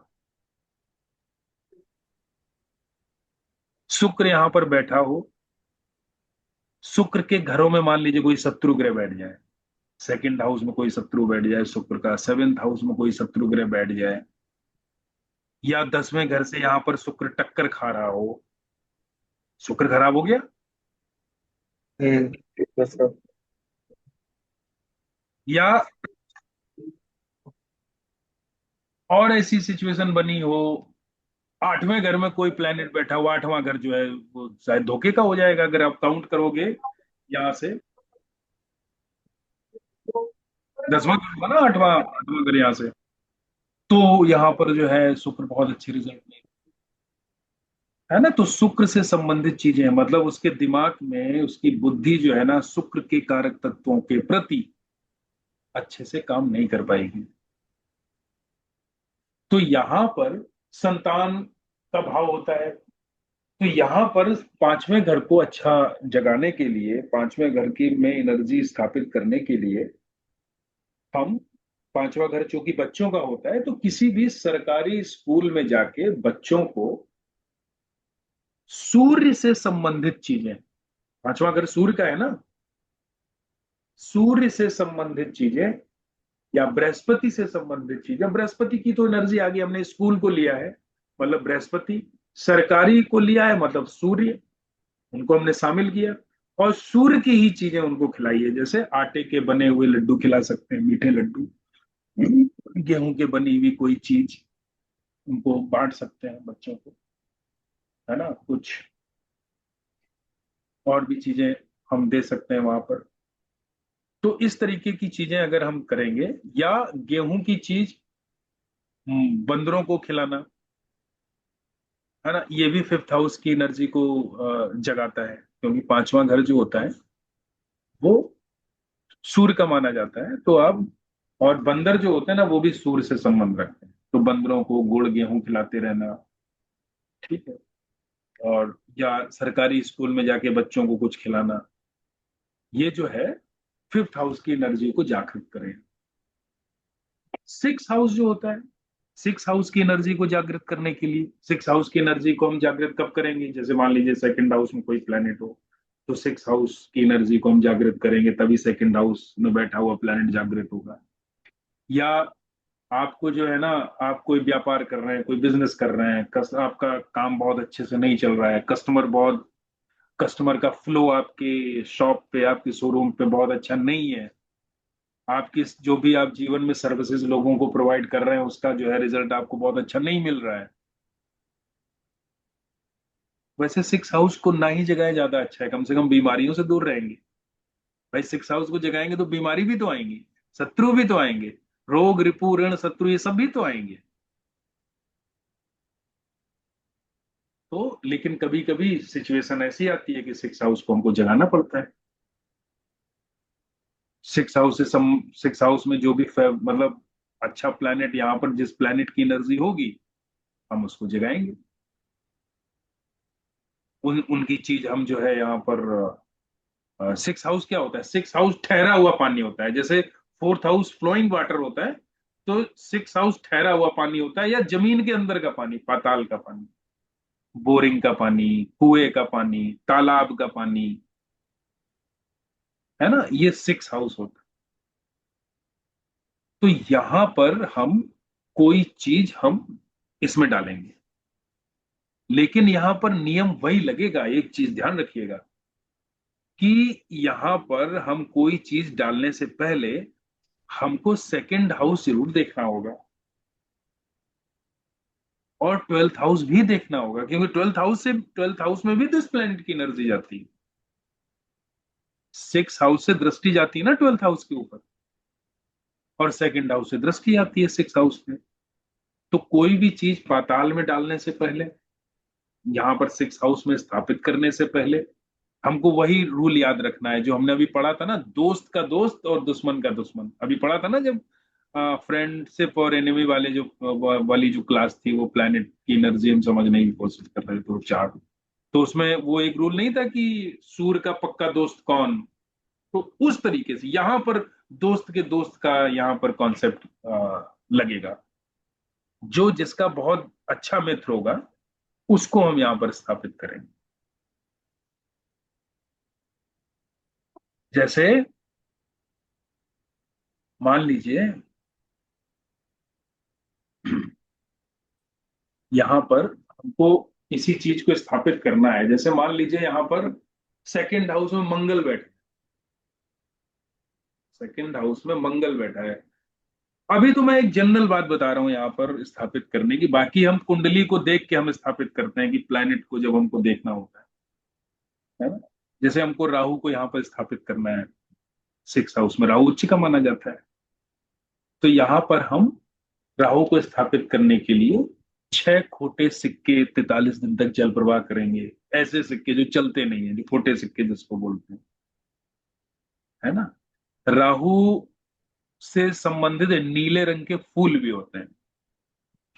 नीले रंग के फूल जो है ना, आप बोरिंग में डालो, तालाब में डालो, है ना, वो भी राहु को हम यहाँ पर स्थापित इस तरह करेंगे। फिर वो चार्ट के हिसाब से देखा जाएगा कि कहाँ से, मान लीजिए हम सेकंड हाउस में मान लीजिए शनि बैठा हुआ है और हम यहाँ पे राहु को स्थापित करेंगे तो प्रॉब्लम होगी, तो हम राहु को उस समय स्थापित नहीं करेंगे। मंगल सेकंड हाउस में बैठा हुआ, तब तो आप राहु को यहाँ पर स्थापित कर दो, कोई दिक्कत नहीं है, क्योंकि मंगल की दृष्टि राहु पर ठीक ही मानी जाती है। महावत राहु को कंट्रोल में रखता है ना। वो हम प्लैनेट की दोस्ती और दुश्मनी को हम याद रखेंगे बस, यहाँ पर स्थापित करने से पहले। 7th हाउस मैंने आपको बताया ही, 7th हाउस में आ, अगर 7th हाउस सोया हुआ है तो ये हाउस शादी होने के दिन से जाग जाता है। किसी व्यक्ति की शादी हो जाए या वो व्यक्ति का किसी से सेक्सुअल संबंध बन जाए, उस दिन से ये 7th हाउस की एनर्जी जो है ना वो जागी हुई, मतलब वो एनर्जी जागी हुई मानी जाएगी। ठीक है। घर में गाय रखने से या फीमेल सर्वेंट रखने से भी 7th हाउस की जागृति मानी जाती है। क्योंकि वीनस का घर है ना।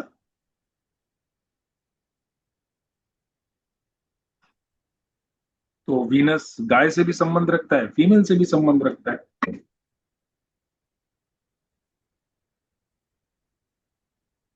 तो गाय की पालना करने से,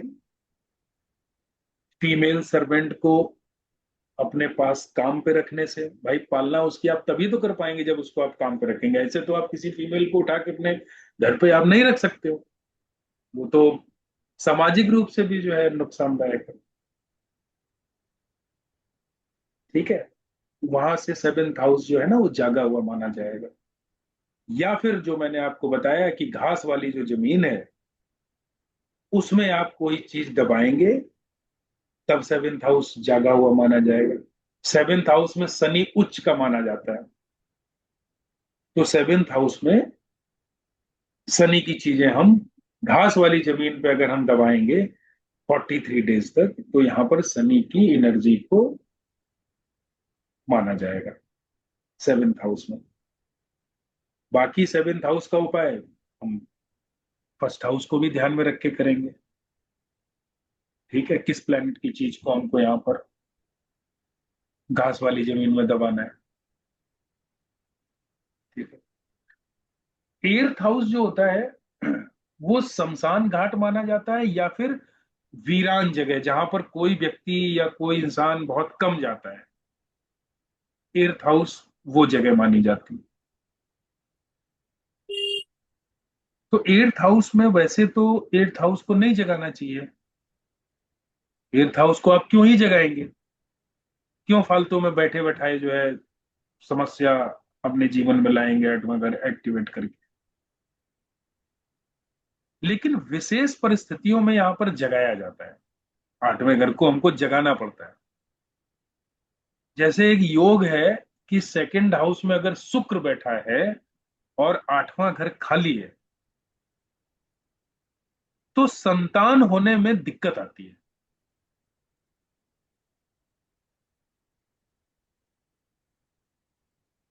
संतान होने में समस्या आती है। तो यहां पर हमको 8वां घर जगाना पड़ता है। और 8वें घर के लिए जो सबसे अच्छा प्लैनेट कहा गया है वो जुपिटर कहा गया है और सूर्य कहा गया है।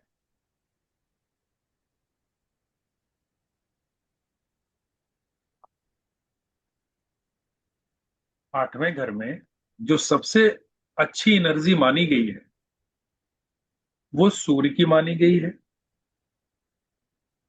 और बृहस्पति की मानी गई है। तो 8वें घर में आप अगर मान लीजिए बृहस्पति को स्थापित कर रहे हैं तो शमशान घाट में आप 8 पीपल के पेड़ लगा के उसकी सेवा कर सकते हैं। जब तक वो बड़े ना हो जाएं उनको पालिए।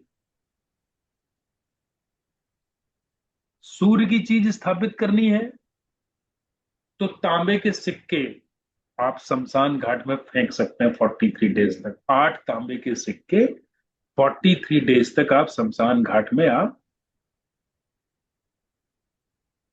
रख सकते हैं। सूर्य की स्थापना हो जाएगी।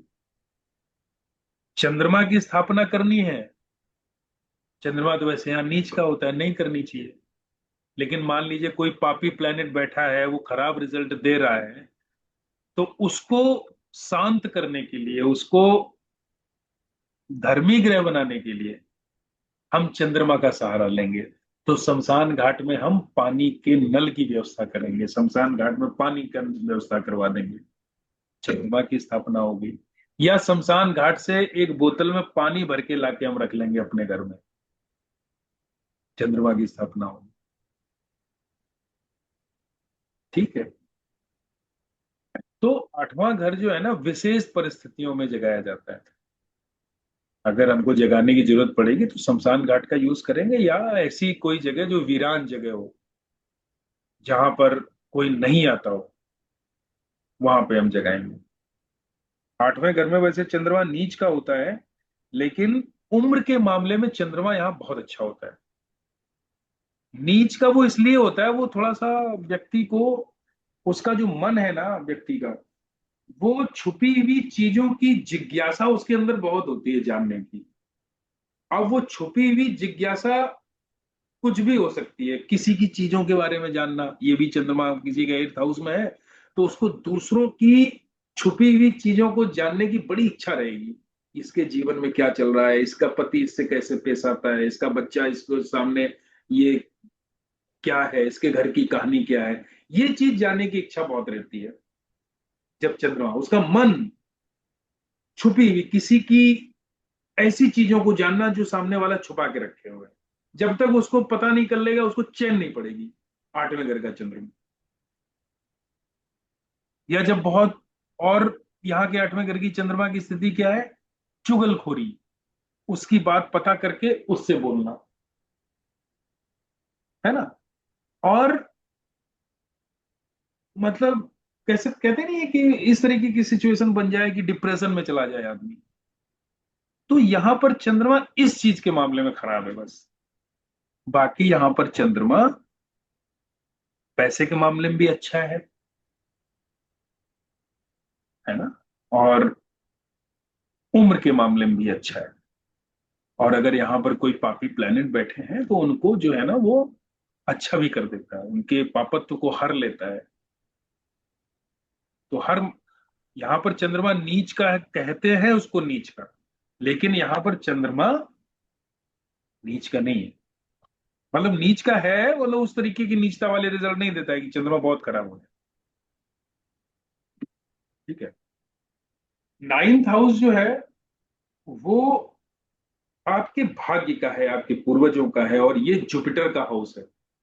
तो 9th हाउस को जगाने के लिए, 9th हाउस की एनर्जी को आपके जीवन में अच्छे से काम करे, तो जुपिटर की स्थापना, 9th हाउस जो है ना वो आपके घर का मध्य स्थान भी है, घर का सेंटर पॉइंट।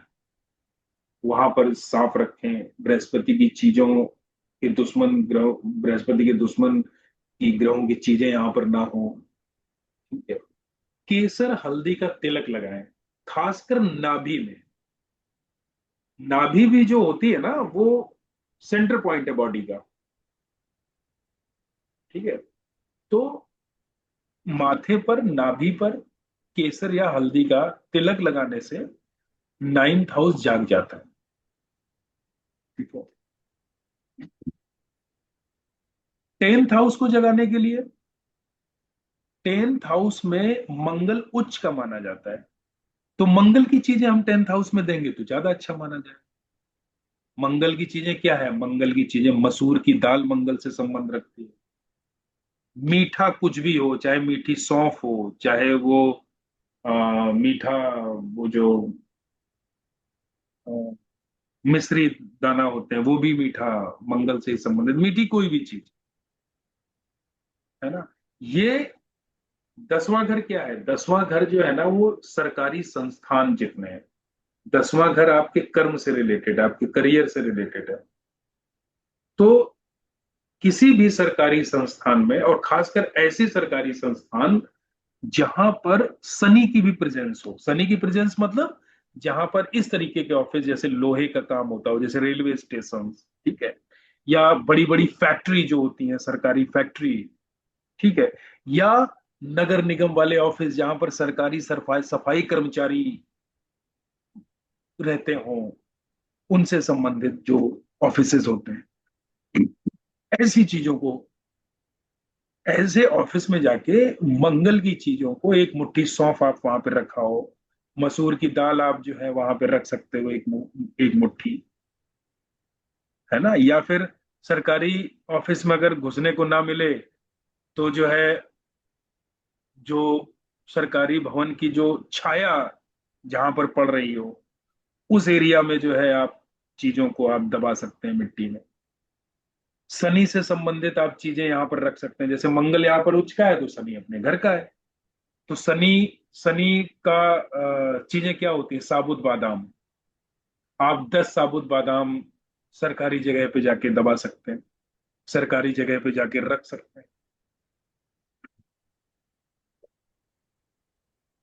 सेकंड हाउस में कोई प्लेनेट है, आप 10वें घर को जगा दीजिए, 10वें घर का ये वाला उपाय कर लीजिए, आपका फाइनेंस का और काम का जुड़ जाएंगे एक दूसरे के साथ में।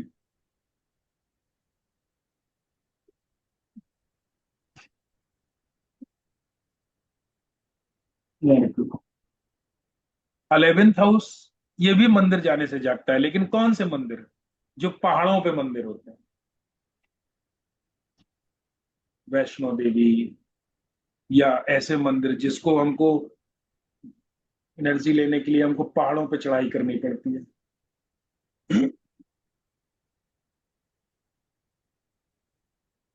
11th हाउस जाग जाएगा आपका पहाड़ों वाले मंदिर की यात्रा करने से। या फिर जहां पर आप ऐसा पैसा रखते हैं जो आप डेली वेजेस पे जो कमाते हैं, आप अपनी सैलरी जहां पर रखते हैं, या अगर आप कोई बिजनेस या व्यापार करते हैं तो आपका गल्ला जहां पर होता है, जहां पर पैसे, जिस गल्ले से पैसे का लेन देन होता है, आवक होती है, वो भी 11th हाउस है। तो वहां पर आप, ये चूंकि बृहस्पति और शनि का घर है, तो वहां पर 5 साबुत बादाम और 5 हल्दी की गांठें पीले कपड़े में बांधकर जहां पर आपका गल्ला है वहां पर आप रख सकते। ठीक है, तो ये 11th हाउस जाग जाएगा।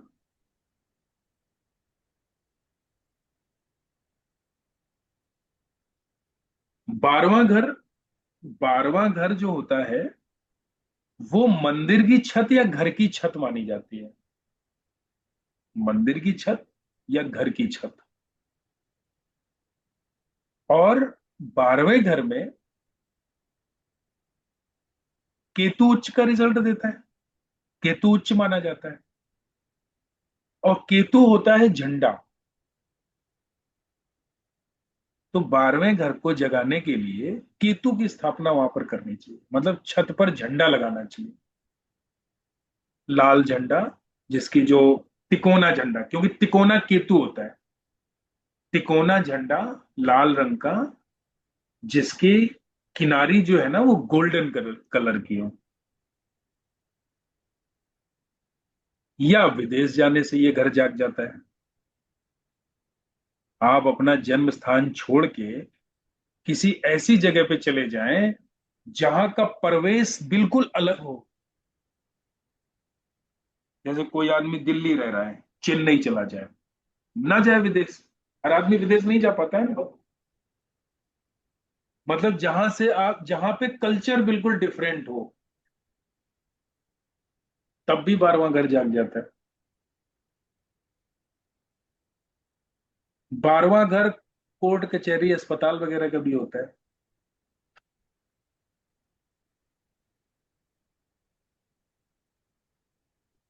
हॉस्पिटल में जाके समय समय पे वहां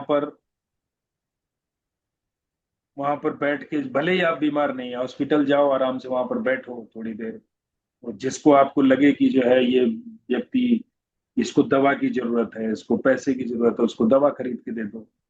वहां की कैंटीन में बैठ के खाना खाते रहो, है ना, ये मदद कर दो लोगों की।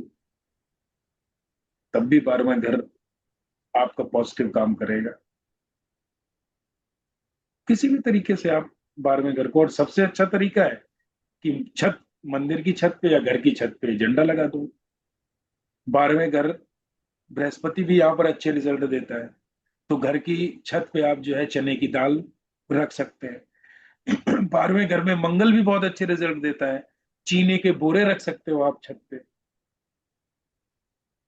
वो जैसी सिचुएशन होगी कुंडली के हिसाब से, उसी हिसाब से हम प्लेनेट को यहाँ पर प्लेस करें।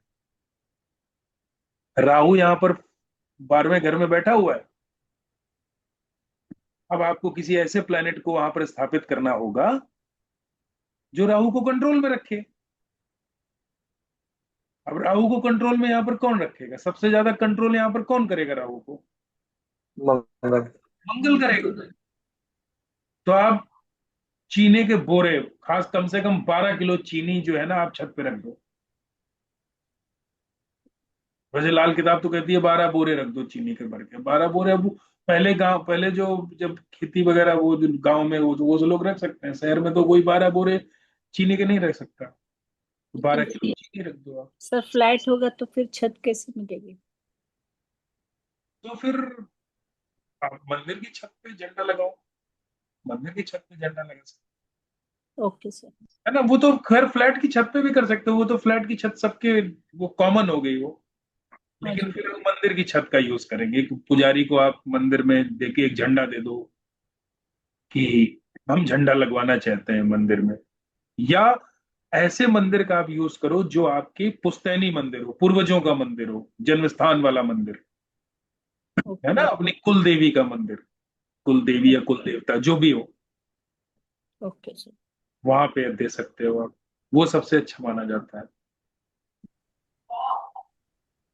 किसी को इन एक्टिवेशन हाउसेस से संबंधित कोई कुछ आप पूछना हो, आप बात कर सकते हैं। यस सर, मुझे पूछना है हम्म। कि मान लीजिए कि सूर्य और बुध जो है वो 9th हाउस में है और तीसरा घर खाली है, किसी स्टूडेंट का है, वो किसी जैसे मेरे लड़के का है वो, हम्म। तो ऐसे में क्या करना चाहिए, मतलब हमें शुरू से?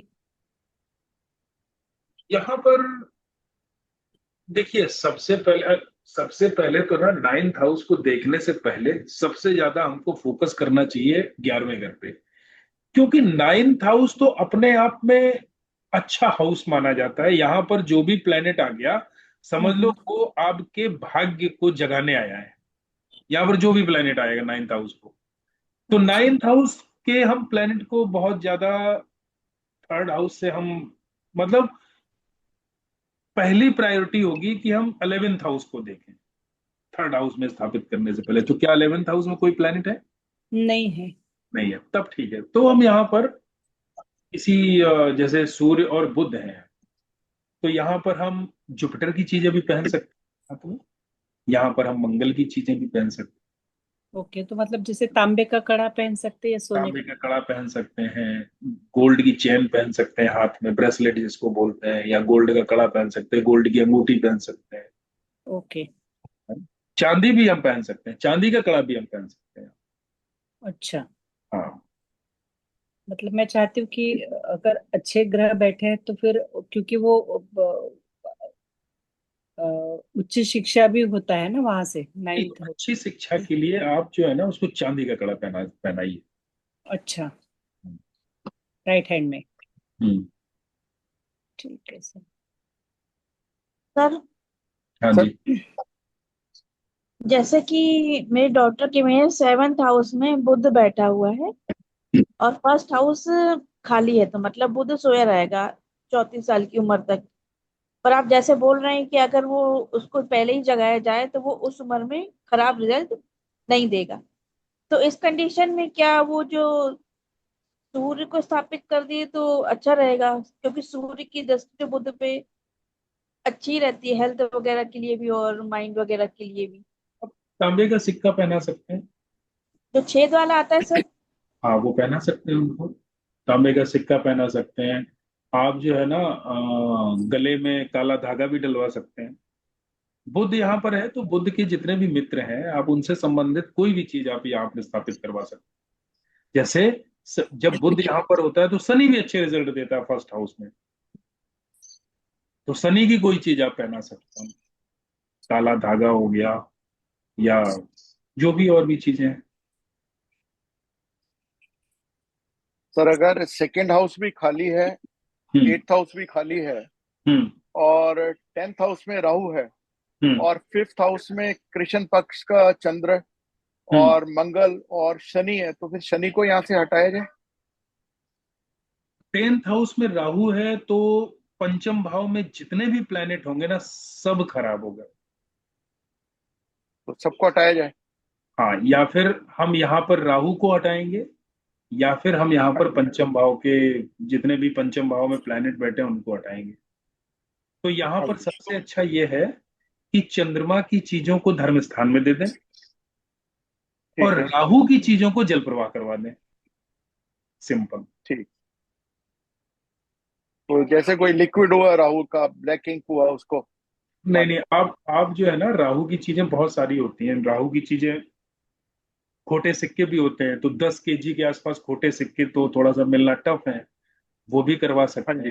दूसरा, आप जो है ना जौ जो होता है ना वो भी राहु से ही संबंधित होता है, तो जौ को 10 किलो ठीक। जौ लेके आप उसमें दूध से धुल के लाल कपड़े में बांध के उसको भी हम जल प्रवाह हाँ करवा जी। सकते हैं, है ना।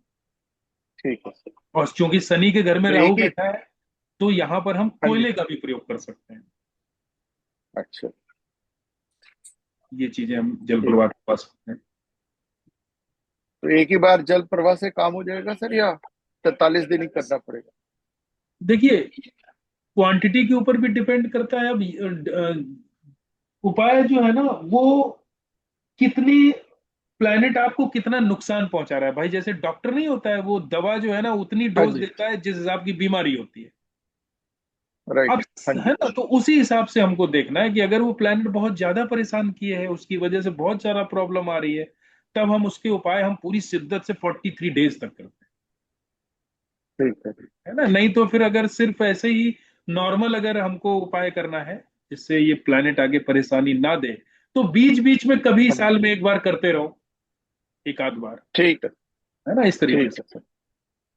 ठीक सर राहु के लिए है। तो मछली भी जल प्रवाह कर सकते हैं। मछली? हाँ। मछली क्यों करेंगे जल प्रवाह? नहीं मछली खुद जलवन में रहती है।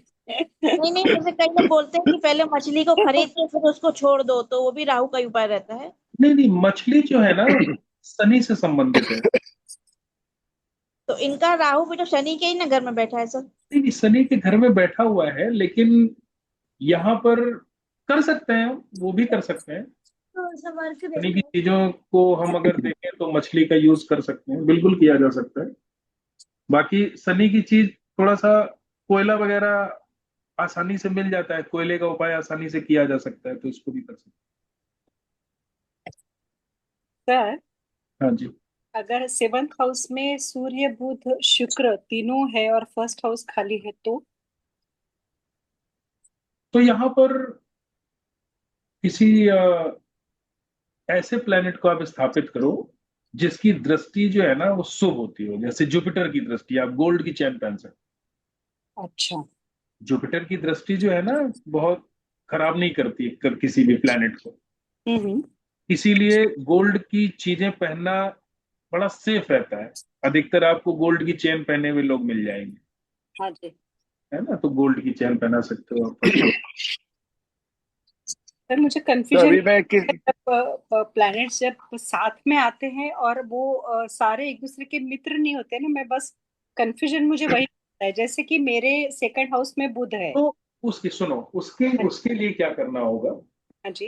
फिर कोई भी चीज को जो है ना, आप हमेशा जो है पहन के नहीं रख सकते हैं। जैसे जैसे प्लेनेट की टाइम पीरियड आता जाए, हम उन हम्म, चीजों को चेंज करते रहेंगे। अच्छा। जैसे मान लीजिए हमने कोई धातु पहनी, जैसे मान लीजिए हमने किसी प्लेनेट का नग पहना, हम्म। है ना, जैसे हमने पन्ना पहन लिया सपोज। हम्म। हम्म। तो ये कोई जरूरी नहीं है कि आप पन्ना जिंदगी भर आपको सूट करेगा। हो सकता है कि 4 साल बाद वो पन्ना आपको सूट ना करे। हम्म। तो हम जैसे जैसे जैसे 11वें घर में मान लीजिए जो भी प्लेनेट होंगे, 9th हाउस में जो भी प्लेनेट होंगे, हम्म। या 3rd हाउस में जो भी प्लेनेट होंगे, उस हिसाब से हम उन प्लेनेट की चीजों को हम चेंज करते रहेंगे, जैसे जैसे दशा अंतरदशा में वो प्लेनेट मूव होता रहेगा। अच्छा। है ना। हम वर्ष फल को भी हम ध्यान रख सकते हैं। जैसे मान लीजिए हम कोई नग पहने हैं, हम्म। और वर्ष फल में 11वें घर में ऐसा कोई प्लेनेट आ गया कि जिसका हम नग पहने उसका शत्रु ग्रह हो, हम्म। तो हम उस साल उस नग को हम उतार दें। अच्छा। है ना। तो इस तरीके से भी हम करेंगे इसको। मतलब जैसे सर इसको मैंने जैसे मेरी बेटी को मैंने ये जैसे अभी मैंने बताया 3 ग्रह सेवंथ में बैठे हैं, फर्स्ट हाउस खाली है, तो उसको मैंने गोल्ड में मतलब डायमंड पहना हुआ है, उसमें तो नहीं चलेगा? हाथ में अंगूठी पहनी है।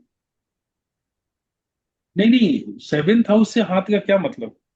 हाँ नहीं, पर मतलब गोल्ड और डायमंड दोनों पहना है, ये मुझे कहना था। हाँ ठीक है, गोल्ड और डायमंड पहन सकते हैं, मतलब अब डायमंड को तो गोल्ड में पहना ही जाएगा। हाँ जी। मतलब डायमंड पहनना कोई प्रॉब्लम नहीं है ऐसे। कोई प्रॉब्लम नहीं है। सर। तभी मैं कहीं एक किसी यूट्यूब पर एक सुन रहा था कि अगर 8th हाउस में मून हो, चंद्रमा, और 10वें हाउस के अंदर कोई जैसे सन और राहु है, यानी कि खराब ग्रह हो, तो उस केस के अंदर शमशान घाट से एक बोतल पानी लाके और उसके अंदर सिल्वर के कुछ स्क्वायर सिक्के लाके रखने चाहिए 16 साल तक। तो ऐसा क्या ठीक है सर? शमशान घाट से कोई चीज, पानी लाएंगे और तो क्या लाएंगे। हाँ, शमशान घाट पानी से। लाके, हाँ पानी, हाँ, और उसमें सिल्वर के स्क्वायर से वो सिक्के रखते हैं। शमशान घाट से कोई चीज हम तब लाके रखते हैं, मान लीजिए चंद्रमा 8th हाउस में और प्लेनेट बैठे हो, मतलब निगेटिव प्लेनेट बैठे हो, उनको शांत करने हाँ के जी। लिए हम 7th हाउस शमशान घाट से पानी लाके हम रखते हैं, शमशान का पानी। ठीक है। है ना। हाँ जी। यहाँ पर हाँ 10th जी। हाउस से शमशान का कोई संबंध नहीं है। तो टेंथ ठीक है हाउस सर। के लिए नहीं रखेंगे। यहाँ पर जैसे मान लीजिए मंगल बैठा हो बध होके, है ना, तो हाँ जी। उसको मंगल जब खराब होगा, तो उसको शुभ करने के लिए हमको चंद्रमा की सहायता की जरूरत होती है। ठीक है। ठीक है। तब हाँ जी। हम यहाँ पर आ, पानी लाके उसमें चौकोर चांदी के टुकड़े डाल के हम रखेंगे। या राहु यहाँ ठीक पर बैठा हो, राहु बैठा हो, 8th हाउस में राहु बैठा हो, तब भी हम यही उपाय करेंगे। ठीक है। है ना। या बुध अकेला बैठा हो, कोई भी ऐसा हाँ जी। प्लेनेट जो 8th हाउस में बैठ के 8th हाउस को खराब कर रहा हो। हम्म। ठीक है। है ना। ये जैसे मान लीजिए हाँ जी। 2-3 पापी प्लेनेट बैठ जाए, जैसे शनि अगर 8th हाउस में बैठा है तब कोई दिक्कत नहीं है। शनि ठीक। 8th हाउस में बैठ के अकेला खराब रिजल्ट नहीं देता है। अब यहाँ पर शनि ठीक मंगल है। आ जाए, शनि राहु आ जाए, ठीक है, तो फिर यहाँ पर हम हाँ जी। चंद्रमा की चीज को हम यहाँ पर स्थापित करेंगे, शमशान घाट से पानी लाएंगे। ठीक है, तो 8 और 10 का कोई कनेक्शन नहीं है सर? 8-10 का है कनेक्शन। ये मैंने नहीं कहा कि हाँ जी। कनेक्शन नहीं है, अचानक चोट के गए ये। हाँ। अच्छा। 8वें और 10वें घर से अगर आपस में शत्रु ग्रह बैठ जाएं, तो करियर में बहुत बुरी तरीके से उठा पटक देते हैं ये। हाँ, तो ऐसे सिचुएशन में तो मैं पूछ रहा हूँ सर कि अगर 10वें में राहु और सूर्य है हाँ और 8वें में चंद्र है, तो हाँ। ये आप, हाँ, तो आपस में नहीं कनेक्शन हो गया नहीं, यहाँ पर अचानक चोट का। यहाँ पर सबसे पहले तो अंधे ग्रह का उपाय करेंगे, सूर्य और राहु वाला। हाँ जी। ठीक है। ठीक है। पर सबसे हाँ अच्छा जी। उपाय यहाँ पर यह होगा कि राहु की चीजों को जल प्रवाह करवा दीजिए। राहु का राहु का यहाँ सूर्य से कनेक्शन हटा दीजिए, ठीक है सर। ठीक क्यों? है। और मंगल की स्थापना करवा दीजिए, चाहे 4th हाउस में चाहे 10th हाउस में, जिससे राहु को कंट्रोल में ठीक, रखा जा सके। ठीक है सर। ठीक तो है, फिर तुम्हारी दिक्कत ठीक है, है, अगर आता है तो नहीं, जा परसों जाके प्रैक्टिस कर लेना। ठीक है sir. Hello sir. Sir sir हाँ जी। जैसा आपने बोला है कि जो 8th हाउस में जो भी प्लैनेट्स आएंगे वो वक्री दृष्टि से 2nd हाउस में बैठे प्लैनेट को खराब करेंगे। हाँ, तो जैसे इस केस में अगर केवल केतु 2nd हाउस में है और राहु 8th हाउस में, ये तो एक दूसरे के पूरक ही है। हम्म। तो इस केस में क्या होगा, क्या राहु फिर केतु को खराब करेगा कि नहीं करेगा? नहीं, राहु केतु की एनर्जी को जो है हम एक ही मानेंगे।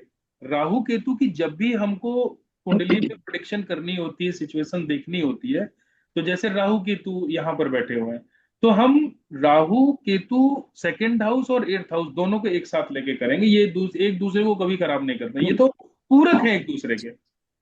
अच्छा, तो अगर इसमें उपाय करा जाए तो मतलब जैसे केतु का उपाय करा जाएगा कि फिर राहु का ही उपाय करा राहु जाएगा? का उपाय किया जाएगा। केतु तो 2nd हाउस में अच्छा है, वीनस का घर है, बृहस्पति का घर है, दोनों के लिए केतु अच्छा है। राहु 8th हाउस में अच्छा नहीं है ना, तो राहु का यहाँ पर उपाय करेंगे। राहु की चीजों को हम यहाँ से या फिर हटाएंगे, या फिर हम ऐसे प्लैनेट को स्थापित कर देंगे जिससे राहु कंट्रोल में रहे, जैसे देश। 4th हाउस में बुध है सर, 4th हाउस में बुध है, तो वहां से उसकी दृष्टि मदद मिल रही है राहु को। हाँ ठीक है, मदद मिल रही है उसको, और लेकिन वहां पे हाँ, राहु को साथ में मदद। सूर्य और चंद्रमा भी है सर। राहु के, नहीं, बुध के। बुध के। हाँ ठीक है, उसको मदद तो वहां से मिल ही रही है। तो लेकिन अगर मान लीजिए यहाँ पर आपको अचानक से समस्या आना स्टार्ट हो जाए, राहु अचानक समस्या का कारक 8th हाउस में बैठा हुआ है, तो उस उसके लिए फिर जो है हम यहाँ पर चंद्रमा की भी स्थापना कर सकते हैं, राहु जिससे शांत हो जाए। मंगल की स्थापना कर सकते हैं, है ना, उस सिचुएशन में। बाकी तो उसको मदद मिल ही सर रही। जैसे राहु और केतु तो आमने सामने रहते हैं, तो अगर हम राहु को शिफ्ट कर रहे हैं तो केतु ऑटोमेटिकली शिफ्ट हो जाएगा। नहीं नहीं नहीं नहीं, ऐसे नहीं होगा, ऐसे नहीं होगा। उपाय हम दोनों के अलग अलग ही करते हैं। अच्छा, बस खत्म होने वाली है मेरी। सर अभी आपने कहा कि 2nd हाउस में बुध अच्छा होता है, हम्म। फिर ये कॉम्बिनेशन कैसे बनेंगे? जैसे मान लो 2nd हाउस में बुध है हम्म। और 6th में शनि केतु और फिर 12th में राहु, तो फिर ये कॉम्बिनेशन तो हाँ तो अगर ये सिचुएशन बनी हुई है तो 2nd हाउस से दृष्टि आपकी 6वें घर पे जाएगी। हाँ जी, तो बुध की दृष्टि 2nd हाउस में कौन से प्लैनेट बैठे हुए हैं? शनि और केतु। शनि और केतु बैठे हुए हैं। तो बुध दोनों के लिए ठीक है, केतु के लिए थोड़ा सा गड़बड़ है। तो हम्म यहाँ पर शनि केतु, यहाँ पर केतु की चीजों में समस्या आ सकती हम्म है ना, मेल चाइल्ड को परेशानी आ सकती है, या आपको केतु से संबंधित बीमारी हो सकती है बुध की हम्म दृष्टि से, है ना। हम्म और 12th हाउस में कौन सा प्लेनेट है? राहु। राहु बैठा हुआ है 12th हाउस में। तो यहाँ पर राहु को तो और समस्या आ गई, शनि की दृष्टि पड़ रही है राहु, हाँ जी। है ना। तो यहाँ पर हमको सबसे पहले तो राहु का उपाय करना होगा, अच्छा। है ना। राहु को सबसे पहले यहाँ से शनि की दृष्टि वहां पर ना जाए। हम्म और दृष्टि में मैंने एक कॉन्सेप्ट और आपको बताया था कि जब भी शनि 6ठे घर में होता है तो ये उल्टी दृष्टि से 2nd उल्टी हाउस में तरीके देखता से, है, वक्री से तो ये देखता है। बुध को खराब करेगा। तो सबसे पहले तो यहाँ पर हमको शनि को हटाना होगा। अच्छा। शनि को यहाँ से हटा, जैसे हम यहाँ से शनि को हटाएंगे तो इसकी जो ये वक्री दृष्टि जो 2nd हाउस पे जाएगी बुध के ऊपर, हम्म। सबसे पहले तो उसको ब्रेक करना है। अच्छा। शनि से संबंधित चीजें जो भी हैं होती हैं, जैसे चप्पल वगैरह, है ना। हम्म 6वां घर सर्वेंट्स का होता है, कर्मचारियों का होता है, उनको दान देना। ओके, तो ये 43 डेज तक देना पड़ेगा ऐसे रोज? नहीं, शनि की चीज जो है ना, आप शनिवार को दान दे सकते हैं। आप 27 शनिवार आप उपाय कर सकते हैं, या हर शनिवार आप जो है ना इसको दे सकते हैं अच्छा, साल भर तक, ऐसा तो भी। ऐसे जरूरी तो नहीं कि हर बार हम एक ही व्यक्ति को दे, ऐसा भी जरूरी नहीं, नहीं? ऐसा कुछ नहीं है, किसी को भी दे सकते हैं। और और एक अगर ही ये तरह शनि की यहाँ पर, वस्तु? सैटर्न यहाँ पर तब ज्यादा नुकसान देता है जब 2nd हाउस में चंद्रमा या वीनस होते हैं, अच्छा। उस स्थिति में ज्यादा नुकसान देता है। तो अगर सैटर्न को यहाँ पर हमेशा के लिए नष्ट करना है तो एक उपाय होता है कि मिट्टी के बर्तन में सरसों का तेल डालें पहले, और उसमें काला सुरमा डालें, और उसमें अपना चेहरा देख के उसको उस बर्तन को सीमेंट के ढक्कन से बंद करके तालाब के खड़े पानी में डुबो दिया जाता है। उस बर्तन को उसमें ईंटे वींटे बांध के जो है ना, तालाब के सेंटर में जाके उसको डुबो दिया जाता है, जिससे वो दोबारा ऊपर ना आ पाए। इस तरीके ओके। से यहाँ पर सैटर्न का उपाय किया जाता है। हम्म। सर टक्कर से भी ग्रह एक्टिवेट हो जाता है क्या? नहीं अगर नहीं, मान लो। हाँ, टक्कर से टक्कर से नहीं। टक्कर से तो प्लेनेट खराब होगा, वो तो एक दूसरे को खराब करते हैं। टक्कर वाली सिचुएशन को हटाया जाता है, एक्टिवेशन अच्छा, वाले उसमें नहीं है। वो तो अगर एक्टिवेट होगा भी ना, वो अपने खराब रिजल्ट देगा। हम्म। ठीक है सर। अच्छा, एक आप प्लैनेट थोड़ा हाउस सा में ये बताएं। प्लैनेट की स्थापना जो है ना, हम कई तरीके से कर सकते हैं। जैसे हमको किसी की बुनियाद बनानी हो, किसी को मदद देना हो, उस सिचुएशन में भी हम प्लैनेट, घरों में उस प्लैनेट की एनर्जी को स्थापित कर सकते हैं, हम्म। है सर ना, अगर किसी भी एक बार तरीके से। अपनी अपनी एज पर कोई प्लेनेट एक्टिवेट हो गया तो फिर बाद में हमें उसे उसको एक्टिवेट करने की जरूरत नहीं है उस एज कोई के जरूरत बाद। नहीं है उसको, उसको जरूरत नहीं है, लेकिन उसकी जरूरत तो नहीं है उसको एक्टिवेट करने की, लेकिन अगर वो खराब रिजल्ट दे रहा है तो उसके उपाय कर सकते हैं हम। सर 10th में मंगल है, हम्म, 10th हाउस में, और हम्म, 4th खाली है। तो हम्म। वैसे तो उसे 28 ईयर्स पे एक्टिवेट हो जाना चाहिए, पर उसके कुछ अच्छे रिजल्ट नहीं मिल रहे हैं, तो फिर हम एक्टिवेट कर सकते हैं क्या 4th हाउस को? नहीं नहीं, मंगल के बहुत अच्छे रिजल्ट लेने के लिए हमको सेकंड हाउस की तरफ फोकस करना होगा, फोर्थ हाउस से ज्यादा। ठीक है, क्योंकि दूसरे और 10वें का कनेक्शन बहुत अच्छा माना जाता है भाई। करियर, करियर से आपको क्या चाहिए? करियर से ऐसा। किसी आदमी को एक तरीके से घर की सुख शांति चाहिए, एक आदमी को पैसे से ही सुख शांति मिलती है भाई। कोई काम आप करोगे तो पैसा ही ना चाहिए ना आपको, जी सर। फाइनेंस आपका सेकंड में मजबूत सेकंड में शनि है। हो। सेकंड में शनि है तो फिर ये तो वैसे भी अच्छा है एक तरीके से। थोड़ा सा टिपिकल करियर में थोड़े से चैलेंजेस रहेंगे, लेकिन करियर आपका सही रहेगा, स्मूथ रहेगा। पैसे जो भी आप काम करेंगे उससे आप पैसा कमाएंगे। अच्छा सर, 10th और लेकिन सेकंड शनि, का वैसे अगर तो शनि कोई यहाँ पर है, सेकंड और 10th का वैसे कोई दृष्टि के हिसाब से तो नहीं बनता है, पर ये हम वैसे ही देखेंगे इनको। बुनियाद बनी हुई है ना, हाँ, 10th हाउस की बुनियाद। बुनियाद है ना सेकंड हाउस। हम्म। जी जी। पैसे और करियर का मेल है ये। हम्म। जब भी आपको सेकंड हाउस और 10th हाउस में प्लैनेट बैठे हुए मिल जाएं, हम्म। खासकर केपी चार्ट में, तो आप जो है ना इसको अच्छा योग माने। आप उस व्यक्ति को अपने करियर से पैसे की प्राप्ति जरूर होगी। ठीक है। सर 10वें में शनि है और सेकंड में मंगल है, तो रिजल्ट कैसा आएगा फिर? अच्छा रिजल्ट आएगा। ये किसके बारे में, वो अपने पैसे के बारे में या अपना करियर के बारे में?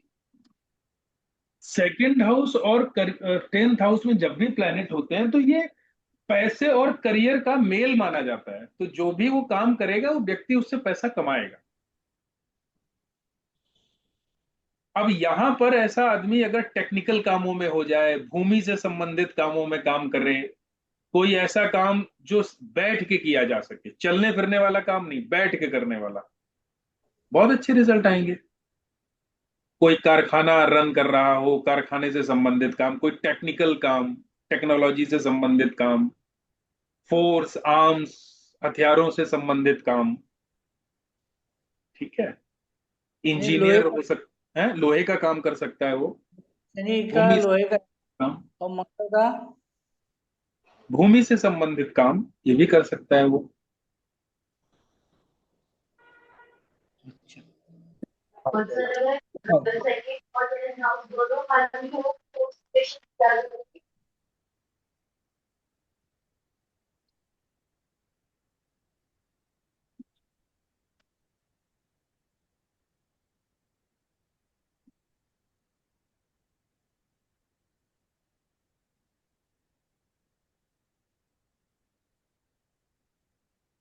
और कोई किसी के कुछ अच्छा क्वेश्चन? सर, अभी थोड़ी देर पहले आपने कहा था कि फोर्थ हाउस का अगर हमें कोई इलाज करना है, मतलब उस पर अगर हमें कोई काम करना है तो आपको जन्म स्थान में देना पड़ेगा। अगर लेकिन किसी का जन्म स्थान अपने अभी जब रह रहे हैं वहां से अगर काफी दूर होगा तो फिर कैसे कर सकते हैं?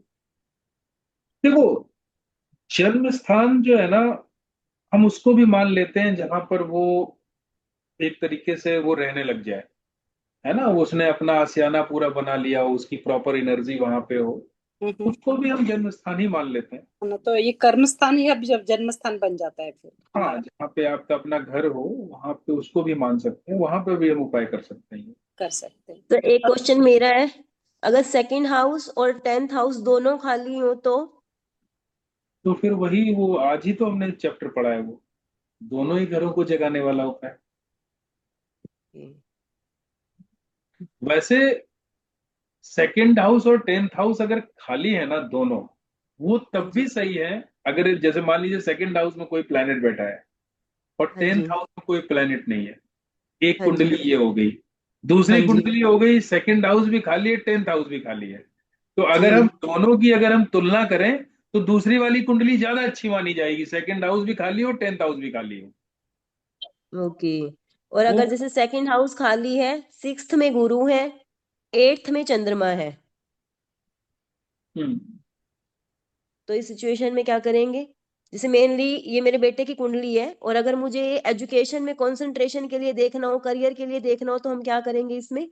एजुकेशन के लिए लाल किताब में उस ग्राफिक कारक को देखो ना, बुध कैसी पोजीशन पे है ना, बुध 5th पंचम हाउस भाव, में है, सूर्य और बुध 5th हाउस में है। 5th हाउस में। हाँ जी। हाँ तो अच्छा है उसके तो एजुकेशन वैसे भी अच्छी होगी, उसको तांबे का सिक्का पहना दो गले में। पहना रखा है सर मैंने, हाँ तो ठीक छेद है, वाला। कोई दिक्कत नहीं होगी, उसकी एजुकेशन अच्छी जाएगी। और सर जैसे उसका लगन में मंगल है, 7th खाली है, तो उसमें गुस्सा एक्सेस में है, बहुत ज्यादा, मतलब तोड़ फोड़ वाला गुस्सा है, तो हम्म उसको कैसे कंट्रोल करेंगे? एक चांदी की चेन पहना दो गले में। वही पहना रखा है सर मैंने, चांदी के चैन में तांबे का छल्ले वाला, वो जो परफेक्ट, छेद वाला सिक्का। ठीक है। तो और सर फिर जैसे उसको 10th और, हाँ उसको जी, उसको एक्सरसाइज के लिए आप उसको बोलो, जितनी वो एक्सरसाइज करेगा उसको जिमिंग के लिए बोलो, वो अपनी ऑटोमेटिक है एनर्जी को सर, ना, हाँ, ऑटोमेटिक है। जैसे उसको एक्सेस में गुस्सा आता है तो वो ऊपर ट्रेडमिल करने जाता है खुद से। तो ये वो ठीक है, वो कर रहा है तो जो है ना, वो ऑलरेडी जो है ना उस चीजों को वो यूज कर रहा है। हाँ जी। हाँ। ठीक है सर। सर, 12th हाउस से अगर राहु को हटाना हो तो हमें क्या करना, क्या चाहिए? अभी आप शायद थोड़ी देर कहाँ पहले से? 12th हाउस से। 12th हाउस से जो है ना, 12th हाउस से राहु को अगर हटाना हो तो 1200 ग्राम जौ को हम उपाय कर सकते हैं। लेकिन यहाँ पर सबसे अच्छा ये है कि आप यहाँ राहु को शांत कर दो, यहाँ पर मंगल को स्थापित कर दो।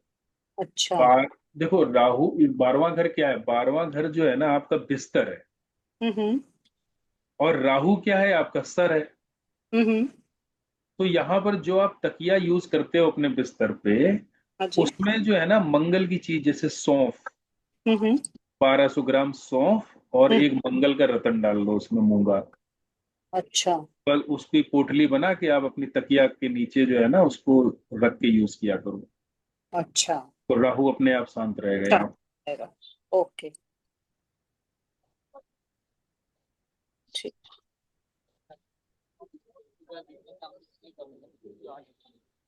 मतलब वो किसी पोटली में से बांध दूं मैं ये मूंगा और हाँ, सब? कोई ये 1200 ग्राम की पोटली बना लो, उसको तकिया के साथ में सिल दो, पड़ा अच्छा। रहेगा तकिया में हमेशा। अच्छा। ठीक ठीक सर। ठीक है। बिल्कुल। ठीक है, मिलते हैं फिर नेक्स्ट क्लास में। हाँ जी, हाँ जी सर। चलो। हेलो। हाँ जी। हेलो। Thank you sir. हाँ जी, पूछना है किसी को, कौन कौन बोल रहा है? हेलो सर, वो मेरा यूट्यूब का चैनल नहीं दिख रहा है, आपने वो ये किया? नहीं नहीं, मैंने जो आपने ईमेल आईडी भेजी थी वो मैंने रजिस्टर्ड हाँ, कर दी है संग्राम जी आपकी। तो आप, भी नहीं दिख रहा है तो? नहीं, ऐसा तो पॉसिबल हो ही नहीं सकता, जो जिस आईडी से आप यूट्यूब चला रहे हो उसको मैंने रजिस्टर्ड कर दिया है, तो बिल्कुल दिखेगा। ऐसा हो ही नहीं सकता ना दिखे।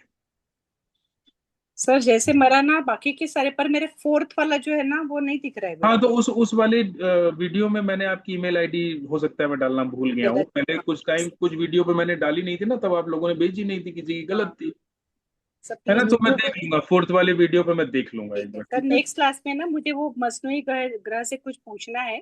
आज हम्म। लेट हो गए, पर मैं नेक्स्ट क्लास में आपसे पूछती हूँ। हाँ हाँ, बिल्कुल बिल्कुल, ठीक है। यूट्यूब पे फिर मेल आईडी कैसा देखने का सर? फिर वो क्या गलत है, हो गया क्या फिर? यूट्यूब पे मेल आईडी देखने के लिए आप जो है ना, यूट्यूब उसके का सेटिंग